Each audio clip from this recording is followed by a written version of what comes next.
ಮತ್ತೋರ್ವ STM ಅಂತಹ ಭಾರತೀಯರು ಇದ್ದಾರೆ, ಅವರಿಗೂ ಸಹ ಹೃತ್ಪೂರ್ವಕ ಸ್ವಾಗತವನ್ನು ಕೊಡ್ತೇನೆ. ಪೋಷಕರು ಹೆಚ್ಚಿನ ಸಂಖ್ಯೆಯಲ್ಲಿ ಬರಬೇಕಿತ್ತು, ಕಾರಣಾಂತರಗಳಿಂದ ಈಗಿನ ಒಂದು ಕೃಷಿ ಕೆಲಸ ಚಟುವಟಿಕೆಯಿಂದ ಬಂದಂತಹ ಎಲ್ಲ ಪೋಷಕರಿಗೆ ಶಾಲೆಯ ಪರವಾಗಿ ಹಾಗೂ ಮುಖ್ಯ ಶಿಕ್ಷಕ ಪರವಾಗಿ ಈ ಒಂದು ಕಾರ್ಯಕ್ರಮಕ್ಕೆ ಹೃತ್ಪೂರ್ವಕ ಸ್ವಾಗತವನ್ನು ಕೊಡ್ತೇನೆ. ನಾನೆಲ್ಲ ಮತ್ತೊಬ್ಬ STM ಅಂತ ಶಿವಮೂರ್ತಿ ಅವರು ನಮ್ಮ ಜೊತೆಯಲ್ಲಿ, ಅವರಿಗೆ ಸಹ ಹೃತ್ಪೂರ್ವಕ ಸ್ವಾಗತವನ್ನು ಕೊಡ್ತೇನೆ. ನಾನೆಲ್ಲ ವೃತ್ತಿಬಂಧ ಸನ್ಮಿತರಿದ್ದಾರೆ, ಅವರಿಗೂ ಸಹ ಈ ಒಂದು ಕಾರ್ಯಕ್ರಮಕ್ಕೆ ಹೃತ್ಪೂರ್ವಕ ಸ್ವಾಗತವನ್ನು ಕೊಡ್ತೇನೆ. ಈ ಒಂದು ಸಭೆಗೆ ಮುಖ್ಯ ಕೇಂದ್ರ ಬಿಂದುಗಳು ನಮ್ಮ ಶಾಲೆಯ ಕೇಂದ್ರದಿಂದ ಪುಟಾಣಿ ಮಕ್ಕಳಿದ್ದಾರೆ, ಈ ಮಕ್ಕಳಿಗೂ ಸಹ ಎಲ್ಲರಿಗೂ ಹೃತ್ಪೂರ್ವಕ ಸ್ವಾಗತವನ್ನು ಕೊಡ್ತೇನೆ. ಅಡಿಗೆ ಸಿಬ್ಬಂದಿಗಳು ಹಾಗೂ ಇನ್ನು ಬರೆದಿರುವಂತಹ ಪೋಷಕರೆಲ್ಲರಿಗೂ ಸಹ ಮತ್ತೊಮ್ಮೆ ಮಗದೊಮ್ಮೆ ಈ ಸಾಮಾಜಿಕ ಪರಿಶೋಧನೆಯ ಗ್ರಾಮ ಸಭೆಗೆ ಹೃತ್ಪೂರ್ವಕ ಸ್ವಾಗತವನ್ನು ಕೊಡ್ತಾ ನನ್ನ ಸ್ವಾಗತ ಭಾಷಣವನ್ನು ಮುಗಿಸ್ತೀನಿ.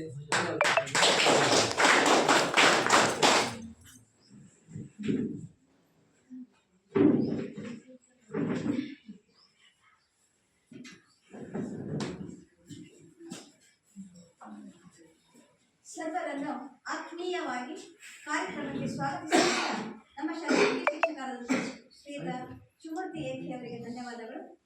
ಈಗ ಈ ಕಾರ್ಯಕ್ರಮದ ಕೇಂದ್ರ ಬಿಂದು ಹಾಗೂ ಈ ಸಾಮಾಜಿಕ ಪರಿಶೋಧನೆ ತಾಲೂಕು ಕಾರ್ಯಕ್ರಮ ವ್ಯವಸ್ಥಾಪಕರು ತಾಲೂಕು ಪಂಚಾಯಿತಿ ಆದ ಶ್ರೀಯುತ ನಾಗೇಶ್ ದೇವಿಯವರು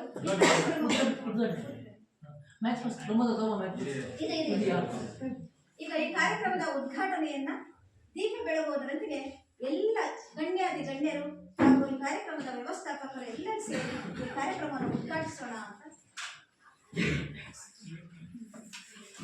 ಎಲ್ಲರೂ ಒಟ್ಟಿಗೆ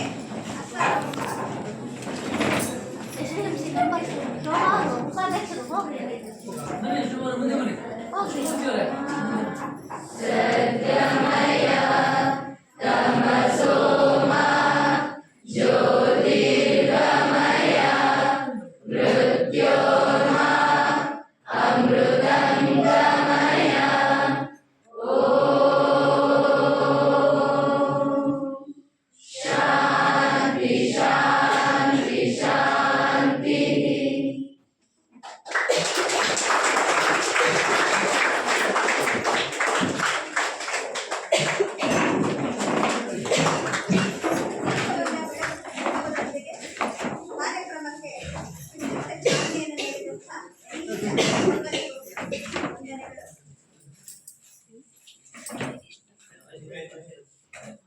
ಪ್ರತಿಯೊಂದು ಹಂತದಲ್ಲಿಯೂ ಕೂಡ ನಾವೆಲ್ಲರೂ ಮಾಡೋಣ ಅಂತ ಹೇಳ್ತಾ ಈ ಕಾರ್ಯಕ್ರಮವನ್ನ ಉದ್ದೇಶಿಸಿ ಸಾಮಾಜಿಕ ಪರಿಶೋಧನೆ ತಾಲೂಕು ಕಾರ್ಯಕ್ರಮ ವ್ಯವಸ್ಥಾಪಕರು ತಾಲೂಕು ಪಂಚಾಯಿತಿ ಆಯುಕ್ತ ಶ್ರೀಯುತ ನಾಗೇಶ್ ದೇವಿಯವರು ಈ ಕಾರ್ಯಕ್ರಮವನ್ನು ಉದ್ದೇಶಿಸಿ ಮಾತನಾಡಬೇಕು ಅಂತ ಹೇಳಿ ಪ್ರಸ್ತಾವಿತ.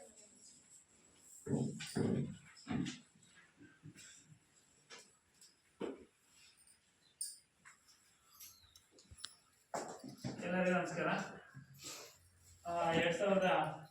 2023-24ನೇ ಸಾಲಿನ ಸಮಗ್ರ ಶಿಕ್ಷಣ ಯೋಜನೆಗೆ ಸಂಬಂಧಪಟ್ಟಂತೆ ಸಾಮಾಜಿಕ ಪರಿಶೋಧನೆ ಗ್ರಾಮ ಸಭೆಯನ್ನ ಈ ದಿನ ನಾವು ನಡೆಸಬೇಕಾಗುತ್ತದೆ. ಇವರು ಸಭೆಯ ಅಧ್ಯಕ್ಷತೆಯನ್ನು ವಹಿಸಿರ್ತಕ್ಕಂಥ ಚಂದ್ರಶೇಖರ್ ಸರ್ ಅವರೇ, ಗ್ರಾಮ ಪಂಚಾಯತಿಯ ಅಧ್ಯಕ್ಷರೇ, ಗ್ರಾಮ ಪಂಚಾಯತಿಯ ಸದಸ್ಯರೇ, STMCಯ ಅಧ್ಯಕ್ಷರು, ಉಪಾಧ್ಯಕ್ಷರೇ, STMC ಎಲ್ಲ ಸದಸ್ಯರೇ ಹಾಗೂ ಎಲ್ಲ ಶಿಕ್ಷಕರು ಬಂದಿದ್ದವರೇ, ಮುಖ್ಯ ಶಿಕ್ಷಕರೇ ಹಾಗೂ ಎಲ್ಲ ಪೋಷಕರೇ ಹಾಗೂ ಮಕ್ಕಳೇ, ಸಾಮಾಜಿಕ ಪರಿಶೋಧನೆ ಅಂತಕ್ಕಂಥದ್ದು ಇದು ಗ್ರಾಮ ಪಂಚಾಯತಿಗಳಲ್ಲಿ ನಡೀತಕ್ಕಂಥ ಒಂದು ಪ್ರಕ್ರಿಯೆ ಆಗಿತ್ತು. 2010-11ರಿಂದ ಕೂಡ ಅಲ್ಲಿ ಗ್ರಾಮ ಪಂಚಾಯತಿಗಳಲ್ಲಿ ದೀನದಯಾಳ್ ಯೋಜನೆ ಇರ್ಬೋದು, 15ನೇ ಹಣಕಾಸು, ಈ ಥರದ ರಾಜ್ಯ ಹಣಕಾಸು ಯೋಜನೆ, ಈ ಎಲ್ಲ ಯೋಜನೆಗಳಿಗೆ ಸಂಬಂಧಪಟ್ಟಂತೆ ಸಾಮಾಜಿಕ ಪರಿಶೋಧನೆಯನ್ನು ನಾವು ನಡೆಸ್ಕೊಂಡು ಬಂದಿರ್ತಕ್ಕಂಥದ್ದು. ಆದರೆ ಕಳೆದ ಒಂದು 5 ವರ್ಷಗಳಿಂದ ಶಾಲೆಗಳಲ್ಲೂ ಕೂಡ ಸಾಮಾಜಿಕ ಪರಿಶೋಧನೆಯನ್ನು ನಡೆಸಬೇಕು ಅಂತಕ್ಕಂಥ ಸರ್ಕಾರದ ಆದೇಶ ಆಗಿತ್ತು. ಹಾಗಾಗಿ ಬಿಸಿಯೂಟ ಯೋಜನೆ ಏನಿದೆ ಅದಕ್ಕೆ ಸಂಬಂಧಪಟ್ಟಂತೆ ನಾವು ಕೆಲವೊಂದು ತಾಲೂಕಿನಲ್ಲಿ 2 ಅಥವಾ 3 ಶಾಲೆಗಳನ್ನ ಆಯ್ಕೆ ಮಾಡ್ಕೊಂಡ್ಬಿಟ್ಟು ಸಾಮಾಜಿಕ ಪರಿಶೋಧನೆಯನ್ನು ನಡೆಸಬೇಕು ನಾವು ಸರ್ಕಾರಕ್ಕೆ ವರದಿಯನ್ನ ಸಲ್ಲಿಸ್ತಾ ಇದ್ವಿ. ಹಾಗಾಗಿ ಆ ಶಾಲೆಗಳಿಗೆ ಮಾತ್ರ ಸಾಮಾಜಿಕ ಪರಿಶೋಧನೆಯ ಪರಿಕಲ್ಪನೆ ಇದೆ. ಆದರೆ ಕಳೆದ ಸಾಲಿನಿಂದ ಈ ಸಮಗ್ರ ಶಿಕ್ಷಣ ಯೋಜನೆ ಅಂತಕ್ಕಂಥದ್ದು ಏನಿದೆ ಅದನ್ನು ಕೂಡ ಸಾಮಾಜಿಕ ಪರಿಶೋಧನೆಗೆ ಒಳಪಡಿಸಬೇಕು ಅಂತಕ್ಕಂಥದ್ದನ್ನ ಸರ್ಕಾರದ ಆದೇಶ ಆಗಿತ್ತು. ಹಾಗಾಗಿ ಕಳೆದ ಬಾರಿ ಒಂದು ಪಂಚಾಯತಿಗೆ 2 ಶಾಲೆ ಅಂತ ಒಟ್ಟು 20% ಅಷ್ಟು ಶಾಲೆಗಳನ್ನ ಆಯ್ಕೆ ಮಾಡಿಬಿಟ್ಟು ನಾವು ಸಾಮಾಜಿಕ ಪರಿಶೋಧನೆ ನಡೆಸಬೇಕು. ಈಗಾಗಲೇ ಸರ್ಕಾರಕ್ಕೆ ವರದಿಯನ್ನ ಸಲ್ಲಿಸಿದ್ದೀವಿ. ಹಾಗೆ ಈ ಸಾರಿಯೂ ಕೂಡ ಒಂದು 20% ಅಷ್ಟು ಶಾಲೆಗಳನ್ನ ಆಯ್ಕೆ ಮಾಡ್ಕೊಂಡಿರ್ತಕ್ಕಂಥದ್ದು. ನಿಮ್ಮ ಪಂಚಾಯತಿ ವ್ಯಾಪ್ತಿಯಲ್ಲಿ 2ನೇ ಸ್ಕೂಲ್ ಅನ್ನು ನಾವೀಗ ಮಾಡ್ತಾ ಇರ್ತಕ್ಕಂಥದ್ದು. ಒಟ್ಟಾರೆಯಾಗಿ ಎಲ್ಲಾ ಶಾಲೆಗಳಿಗೂ ಕೂಡ ಈ ಒಂದು ಸಾಮಾಜಿಕ ಪರಿಶೋಧನೆ ಅಂತಕ್ಕಂಥದ್ದು ಕಡ್ಡಾಯ ಇದೆ. ನಮಗೆ 5 ವರ್ಷದ ಅವಧಿಯನ್ನು ನೀಡಿರ್ತಕ್ಕಂಥದ್ದು. ಹಾಗಾಗಿ ಅದರೊಳಗಡೆ ಎಲ್ಲಾ ಶಾಲೆಗಳು ಕೂಡ ಸಾಮಾಜಿಕ ಪರಿಶೋಧನೆಗೆ ಒಳಪಡಿಸಬೇಕು. ನಾವು ಸರ್ಕಾರಕ್ಕೆ ವರದಿಯನ್ನು ಸಲ್ಲಿಸಬೇಕಾಗಿದೆ. ಆ ನಿಟ್ಟಿನಲ್ಲಿ ಈ ಒಂದು ಸಾಮಾಜಿಕ ಪರಿಶೋಧನೆಯನ್ನು ನಾವು ನಡೆಸ್ತಾ ಇರ್ತಕ್ಕಂಥದ್ದು. ಸಾಮಾಜಿಕ ಪರಿಶೋಧನೆ ಅಂತಂದ್ರೆ ನಿಮ್ಗೆಲ್ಲ ಗೊತ್ತಾಗ್ತಿದೆ. ಸಮಾಜದ ಪರಿಶೀಲನೆಯನ್ನು ಮಾಡ್ತಕ್ಕಂಥದ್ದು, ಸಮಾಜದೊಂದಿಗೆ ಪರಿಶೀಲನೆಯನ್ನು ಮಾಡ್ತಕ್ಕಂಥದ್ದು, ಅದೇ ಸಾಮಾಜಿಕ ಪರಿಶೋಧನೆ ಅಂತಕ್ಕಂಥದ್ದು. ಬೇರೆಲ್ಲ ಆಡಿಟ್ಗಳನ್ನ ನೋಡ್ತೀರಾ, ಏನು ರೆಕಾರ್ಡ್ಸ್ ಅನ್ನು ನೋಡ್ತಕ್ಕಂಥದ್ದು, ಅದರಲ್ಲಿ ಏನು ನ್ಯೂನತೆಗಳು ಕಂಡು ಬಂದ್ರೆ ಅದನ್ನ ಸರ್ಕಾರಕ್ಕೆ ವರದಿಯನ್ನು ಸಲ್ಲಿಸ್ತಕ್ಕಂಥದ್ದಿರುತ್ತೆ. ಆದ್ರೆ ಈ ಸಾಮಾಜಿಕ ಪರಿಶೋಧನೆ ಅಂತಕ್ಕಂಥದ್ದು ಒಂದು ವಿಭಿನ್ನ ಪ್ರಕ್ರಿಯೆ ಆಗಿರ್ತಕ್ಕಂಥದ್ದು. ಇದು ದಾಖಲಾತಿಗಳನ್ನ ನೋಡೋದ್ರ ಜೊತೆಗೆ ಮತ್ತೆ ಭೌತಿಕ ಪರಿಶೀಲನೆಯನ್ನ ಮಾಡ್ತಕ್ಕಂಥದ್ದು, ಹಾಗೆ ಸಮಾಜದ ಅಭಿಪ್ರಾಯವನ್ನು ಕೂಡ ಕ್ರೋಢೀಕರಿಸಿ ಸರ್ಕಾರಕ್ಕೆ ವರದಿಯನ್ನ ಸಲ್ಲಿಸ್ತಕ್ಕಂಥದ್ದು ಇದು ಸಾಮಾಜಿಕ ಪರಿಶೋಧನೆ ಅಂತ ಆಗ್ತಕ್ಕಂಥದ್ದು. ಇದರಲ್ಲಿ ಫಲಾನುಭವಿಗಳು ಮತ್ತೆ ಪೋಷಕರು ಮತ್ತೆ ಸಾರ್ವಜನಿಕರು, ಗ್ರಾಮಸ್ಥರು, ಗ್ರಾಮ ಪಂಚಾಯತಿಯ ಪ್ರತಿನಿಧಿಗಳು, ಅಧಿಕಾರಿಗಳು ಎಲ್ಲರೂ ಒಟ್ಟಾರೆಯಾಗಿ ನಾವು ಅಭಿಪ್ರಾಯವನ್ನು ಕ್ರೋಢೀಕರಿಸಿ ನಾವು ವರದಿಯನ್ನ ಮಾಡಬೇಕಾಗಿದೆ. ಹಾಗಾಗಿ ಒಂದು ಸಾಮಾಜಿಕ ಪರಿಶೋಧನೆ ನಡೆಸ್ತಾ ಇರ್ತಕ್ಕಂಥದ್ದು. ಯಾವುದೇ ಒಂದು ಯೋಜನೆಯನ್ನ ಸರ್ಕಾರ ಜಾರಿಗೆ ತಂದಾಗ ಅದು ಏನು ಉದ್ದೇಶವನ್ನ ಇಟ್ಕೊಂಡು ಸರ್ಕಾರ ಆ ಯೋಜನೆಯನ್ನ ಜಾರಿಗೆ ತಂದಿರುತ್ತೆ, ಆ ಯೋಜನೆ ತಳಮಟ್ಟದಲ್ಲಿ ಅದರ ಕಾರ್ಯನಿರ್ವಹಣೆ ಹೇಗೆ ಆಗ್ತಾ ಇದೆ ಅಂತಕ್ಕಂಥ ವಾಸ್ತವ ಅಂಶವನ್ನು ನಾವು ಸರ್ಕಾರಕ್ಕೆ ಕೊಡಬೇಕಾಗಿದೆ. ಹಾಗಾಗಿ ಈ ಸಮಗ್ರ ಶಿಕ್ಷಣ ಯೋಜನೆ ಅಂತಕ್ಕಂಥದ್ದು 2018-19ರಲ್ಲಿ ಶಾಲಾ ಹಂತದಲ್ಲಿ ಜಾರಿಗೆ ಬಂದಿರತಕ್ಕಂಥ ಯೋಜನೆ. ಇದಕ್ಕೆ ಪೂರ್ವದಲ್ಲಿ ಸರ್ವ ಶಿಕ್ಷಾ ಅಭಿಯಾನ ಅಂತಕ್ಕಂಥದ್ದು, ಮಾಧ್ಯಮಿಕ ಶಿಕ್ಷಣ ಅಭಿಯಾನ ಅಂತಕ್ಕಂಥದ್ದು, ಮತ್ತೆ ಶಿಕ್ಷಕರ ಶಿಕ್ಷಣ, ಬೇರೆ ಬೇರೆ ಯೋಜನೆಗಳು ಶಾಲಾ ಹಂತದಲ್ಲಿ ಚಾಲನೆಯಲ್ಲಿ. ಎಲ್ಲ 3 ಯೋಜನೆಗಳನ್ನ ಒಟ್ಟುಗೂಡಿಸ್ಬಿಟ್ಟು ಸಮಗ್ರ ಶಿಕ್ಷಣ ಯೋಜನೆ ಅಂತಕ್ಕಂಥದ್ದು ಶಾಲಾ ಹಂತದಲ್ಲಿ ಜಾರಿಗೆ ತಂದಿರ್ತಕ್ಕಂಥದ್ದು. ಉದ್ದೇಶ ಇಷ್ಟೇ, ಈ ಒಂದು ಶಾಲಾ ವ್ಯಾಪ್ತಿಯಲ್ಲಿ ಯಾವುದೇ ಮಗು ಕಲಿಕೆಯಿಂದ ಹೊರಬಳಿಬಾರ್ದು. ಯಾರಾದ್ರೂ ಮಕ್ಕಳು ಶಾಲೆಯಿಂದ ಹೊರಬಳಿದ ಮಕ್ಕಳಿಂದ ಅವ್ರನ್ನ ಶಾಲೆಗೆ ಕರೆತಂದು ಶಿಕ್ಷಣವನ್ನ ನೀಡಬೇಕು ಅಂತಕ್ಕಂಥದ್ದು. ಹಾಗೆ 1ನೇ ತರಗತಿಯಿಂದ 12ನೇ ತರಗತಿವರೆಗೆ ಉಚಿತ ಮತ್ತೆ ಕಡ್ಡಾಯ ಶಿಕ್ಷಣವನ್ನು ನೀಡಬೇಕು ಅಂತಕ್ಕಂಥದ್ದು. ಮತ್ತೆ ಯಾವುದೇ ಭೇದ ಭಾವ ಇದೆ, ಯಾವುದೇ ಜಾತಿ ಇರ್ಬೋದು ಅಥವಾ ಗಂಡು ಮಕ್ಕಳು, ಹೆಣ್ಣು ಮಕ್ಕಳು ಅಥವಾ ಇನ್ನೊಂದು ವೃತ್ತಿಯಲ್ಲಿ ಇರ್ಬೋದು, ಯಾವುದೇ ಲಿಂಗ ತಾರತಮ್ಯ ಇಲ್ಲದೆ ಅಥವಾ ಯಾವುದೇ ಜಾತಿ ತಾರತಮ್ಯ ಇಲ್ಲದೆ ಎಲ್ಲರಿಗೂ ಸಮಾನವಾದಂತಹ ಶಿಕ್ಷಣವನ್ನ ಒದಗಿಸಬೇಕು ಅಂತಕ್ಕಂಥದ್ದು. ಹಾಗೆ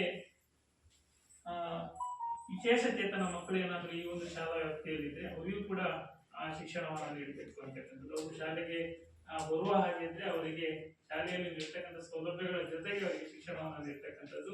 ಅವರು ಶಾಲೆಗೆ ಬರ್ಲಿಕ್ಕೆ ಸಾಧ್ಯ ಆಗಿರ್ತಕ್ಕಂಥ ಪರಿಸ್ಥಿತಿಯಲ್ಲಿದ್ರೆ ಅವರ ಬುದ್ಧಿಮಟ್ಟಕ್ಕೆ ಅನುಗುಣವಾಗಿ ಅವರಿಗೆ ಗೃಹಾಧಾರಿತ ಶಿಕ್ಷಣವನ್ನು ಒದಗಿಸಬೇಕು ಅಂತಕ್ಕಂಥದ್ದು ಕೂಡ ಈ ಸಮಗ್ರ ಶಿಕ್ಷಣ ಯೋಜನೆಯಲ್ಲಿ ಇರ್ತಕ್ಕಂಥದ್ದು. ಹಾಗೆ ಶಿಕ್ಷಕರಿಗೂ ಕೂಡ ತರಬೇತಿಯನ್ನು ಕಾಲಕಾಲಕ್ಕೆ ನೀಡೋದ್ರ ಮುಖಾಂತರ ಅವರ ಕಾರ್ಯಕ್ಷಮತೆಯನ್ನು ಕೂಡ ಅಧಿಕಗೊಳಿಸ್ತಕ್ಕಂಥದ್ದು ಕೂಡ ಈ ಒಂದು ಸಮಗ್ರ ಶಿಕ್ಷಣ ಯೋಜನೆಯಲ್ಲಿ ಬರ್ತದೆ. ಹಾಗಾಗಿ ಸರ್ಕಾರದಿಂದ ಒಟ್ಟಾರೆಯಾಗಿ ನಮಗೆ 134 ಅಂಶಗಳ ಕುರಿತಂತೆ ಒಂದು ವರದಿಯನ್ನ ಸಾಮಾಜಿಕ ಪರಿಶೋಧನೆಯಲ್ಲಿ ಒಳಪಡಿಸಬೇಕು ಅಂತಕ್ಕಂಥದ್ದನ್ನ ಹೇಳಿದೆ. ಅದಕ್ಕೆ ಸಂಬಂಧಪಟ್ಟಂತೆ ಮಕ್ಕಳಿಗೆ ಸಂಬಂಧಪಟ್ಟಂತೆ ಸರ್ಕಾರದಿಂದ ನೀಡ್ತಕ್ಕಂಥ ಸೌಲಭ್ಯಗಳು ಹೇಗಿದೆ, ಸಮವಸ್ತ್ರ ಇರ್ಬೋದು, ಕ್ಲೂಸಾಕ್ ಇರ್ಬೋದು, ಇನ್ನಿತರ ಬಿಸಿ ಊಟ ಇರ್ಬೋದು, ಈ ಎಲ್ಲ ಸೌಲಭ್ಯಗಳು ಅವರಿಗೆ ಸಮರ್ಪಕವಾಗಿ ತಲುಪ್ತಾ ಇದೆಯಾ ಇಲ್ಲ ಅಂತಕ್ಕಂಥದ್ದನ್ನ ನಾವು ಮಕ್ಕಳೊಂದಿಗೆ ಸಂದರ್ಶನ ಮಾಡಿ, ಪೋಷಕರೊಂದಿಗೆ ಚರ್ಚೆ ಮಾಡಿ, ಶಾಲಾ ದಾಖಲಾತಿಗಳನ್ನ ಪರಿಶೀಲನೆ ಮಾಡೋದ್ರ ಮುಖಾಂತರ ತಿಳ್ಕೊಳ್ತಕ್ಕಂಥದ್ದಿದೆ.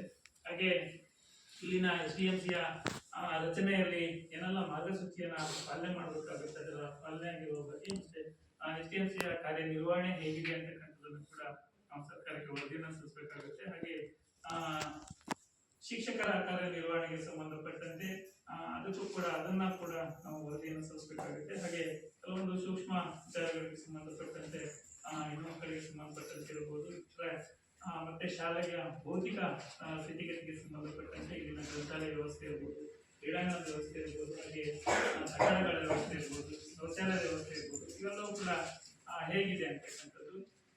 ಹೀಗೆ ಎಲ್ಲವನ್ನು ಕೂಡ ನಾವು ಪೋಷಕರೊಂದಿಗೆ ಮನೆಯನ್ನು ಭೇಟಿ ಮಾಡೋದು ಅಂತಂದ್ರೆ ಕೆಲವೊಂದು ಪೋಷಕರೊಂದಿಗೆ ಚರ್ಚೆ ಮಾಡಿದ್ವಿ, ಮಕ್ಕಳೊಂದಿಗೆ ಕೂಡ ಚರ್ಚೆ ಮಾಡಿದ್ವಿ, ಹಾಗೆ ಶಿಕ್ಷಕರೊಂದಿಗೆ ಚರ್ಚೆ ಮಾಡಿದ್ವಿ. ಎಲ್ಲ ಅಂಶಗಳಲ್ಲಿ ಉತ್ತಮ ಅಂಶಗಳು ಕಂಡು ಬಂದಿರ್ಬೋದು ಅಥವಾ ಏನಾದರೂ ಲೋಪದೋಷಗಳು ಕಂಡು ಬಂದಿರ್ಬೋದು. ಈ ಸಾಮಾಜಿಕ ಪರಿಶೋಧನೆ ಆಗಿರೋದ್ರಿಂದ ನಮ್ಗೆ ಏನೇ ವರದಿಯನ್ನು ಮಾಡಿದ್ರು ಕೂಡ ಅದನ್ನ ಸಮಾಜದ ಮುಂದೆ ಇಟ್ಟು ಚರ್ಚೆ ಮಾಡ್ಬೇಕಾಗತ್ತೆ.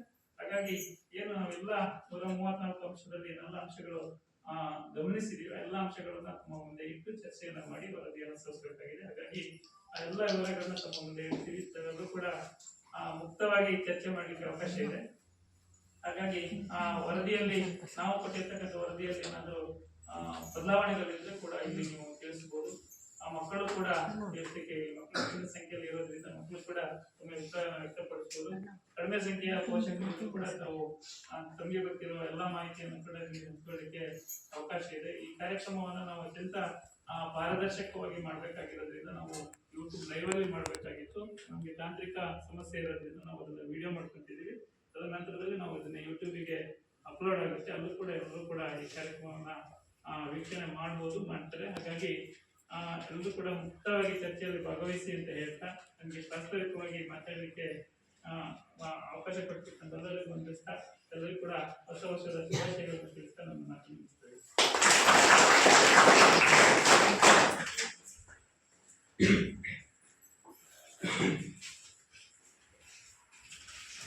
ಸಮಗ್ರ ಶಿಕ್ಷಣ ಯೋಜನೆ ಮತ್ತು ಸಾಮಾಜಿಕ ಪರಿಶೋಧನೆ ಈ ಎರಡು ವಿಷಯಗಳ ಕುರಿತಂತೆ ಅವುಗಳ ರೂಪುರೇಷೆಗಳನ್ನು ಪ್ರಸ್ತಾವಪಡಿಸಿದಂತಹ ಶ್ರೀಯುತ ನಾಗೇಶ್ ಕೆವಿ ಸಾಮಾಜಿಕ ಪರಿಶೋಧನೆ ಕಾರ್ಯಕ್ರಮ ವ್ಯವಸ್ಥಾಪಕರಿಗೆ ಧನ್ಯವಾದಗಳು.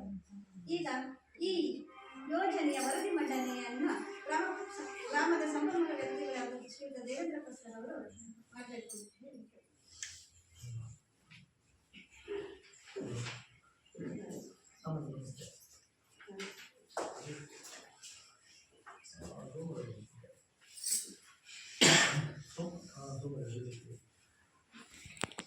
ಎಲ್ಲರಿಗೂ ನಮಸ್ಕಾರ. ಮೊದಲನೇದಾಗಿ ಎಲ್ಲರಿಗೂ ಹಾರ್ದಿಕ ಶುಭಾಶಯಗಳು. ಸಮಗ್ರ ಶಿಕ್ಷಣ ಯೋಜನೆಗೆ ಸಂಬಂಧಪಟ್ಟಂತೆ ಅದರ ಸಾಮಾಜಿಕ ಪರಿಶೋಧನೆ ಅಂತಿಮವಾಗಿ ಈ ದಿನ ಗ್ರಾಮಸಭೆಯ ಅಧ್ಯಕ್ಷತೆ ವಹಿಸಿರ್ತಕ್ಕಂಥ ನೋಡಲ್ ಅಧಿಕಾರಿಯವರೇ, ಗ್ರಾಮಸಭೆಯ ವೇದಿಕೆಯಲ್ಲಿರ್ತಕ್ಕಂಥ ಎಲ್ಲ ಗಣ್ಯಾಧಿಕಾರಿಗಳು ಹಾಗೂ ಮುಖ್ಯ ಶಿಕ್ಷಕರೇ ಹಾಗೂ ಸಹಶಿಕ್ಷಕರೇ, ಎಲ್ಲ ಪೋಷಕರೇ, STMC ಸಮಿತಿಯವರೇ ಹಾಗೂ ಮಕ್ಕಳೇ, ಸಮಗ್ರ ಶಿಕ್ಷಣ ಯೋಜನೆ ಶಾಲಾ ಹಂತದಲ್ಲಿ ಅನುಷ್ಠಾನದಲ್ಲಿರ್ತಕ್ಕಂಥ ಒಂದು ಶಿಕ್ಷಣ ಇಲಾಖೆಯ ಪ್ರಮುಖವಾಗಿರ್ತಕ್ಕಂಥ ಯೋಜನೆ. ಈ ಯೋಜನೆಯನ್ನು 2018-19ರಿಂದ ಎಲ್ಲ ಸರ್ಕಾರಿ ಶಾಲೆಗಳಲ್ಲಿ ಸರ್ಕಾರ ಜಾರಿಗೆ ತಂದಿದೆ.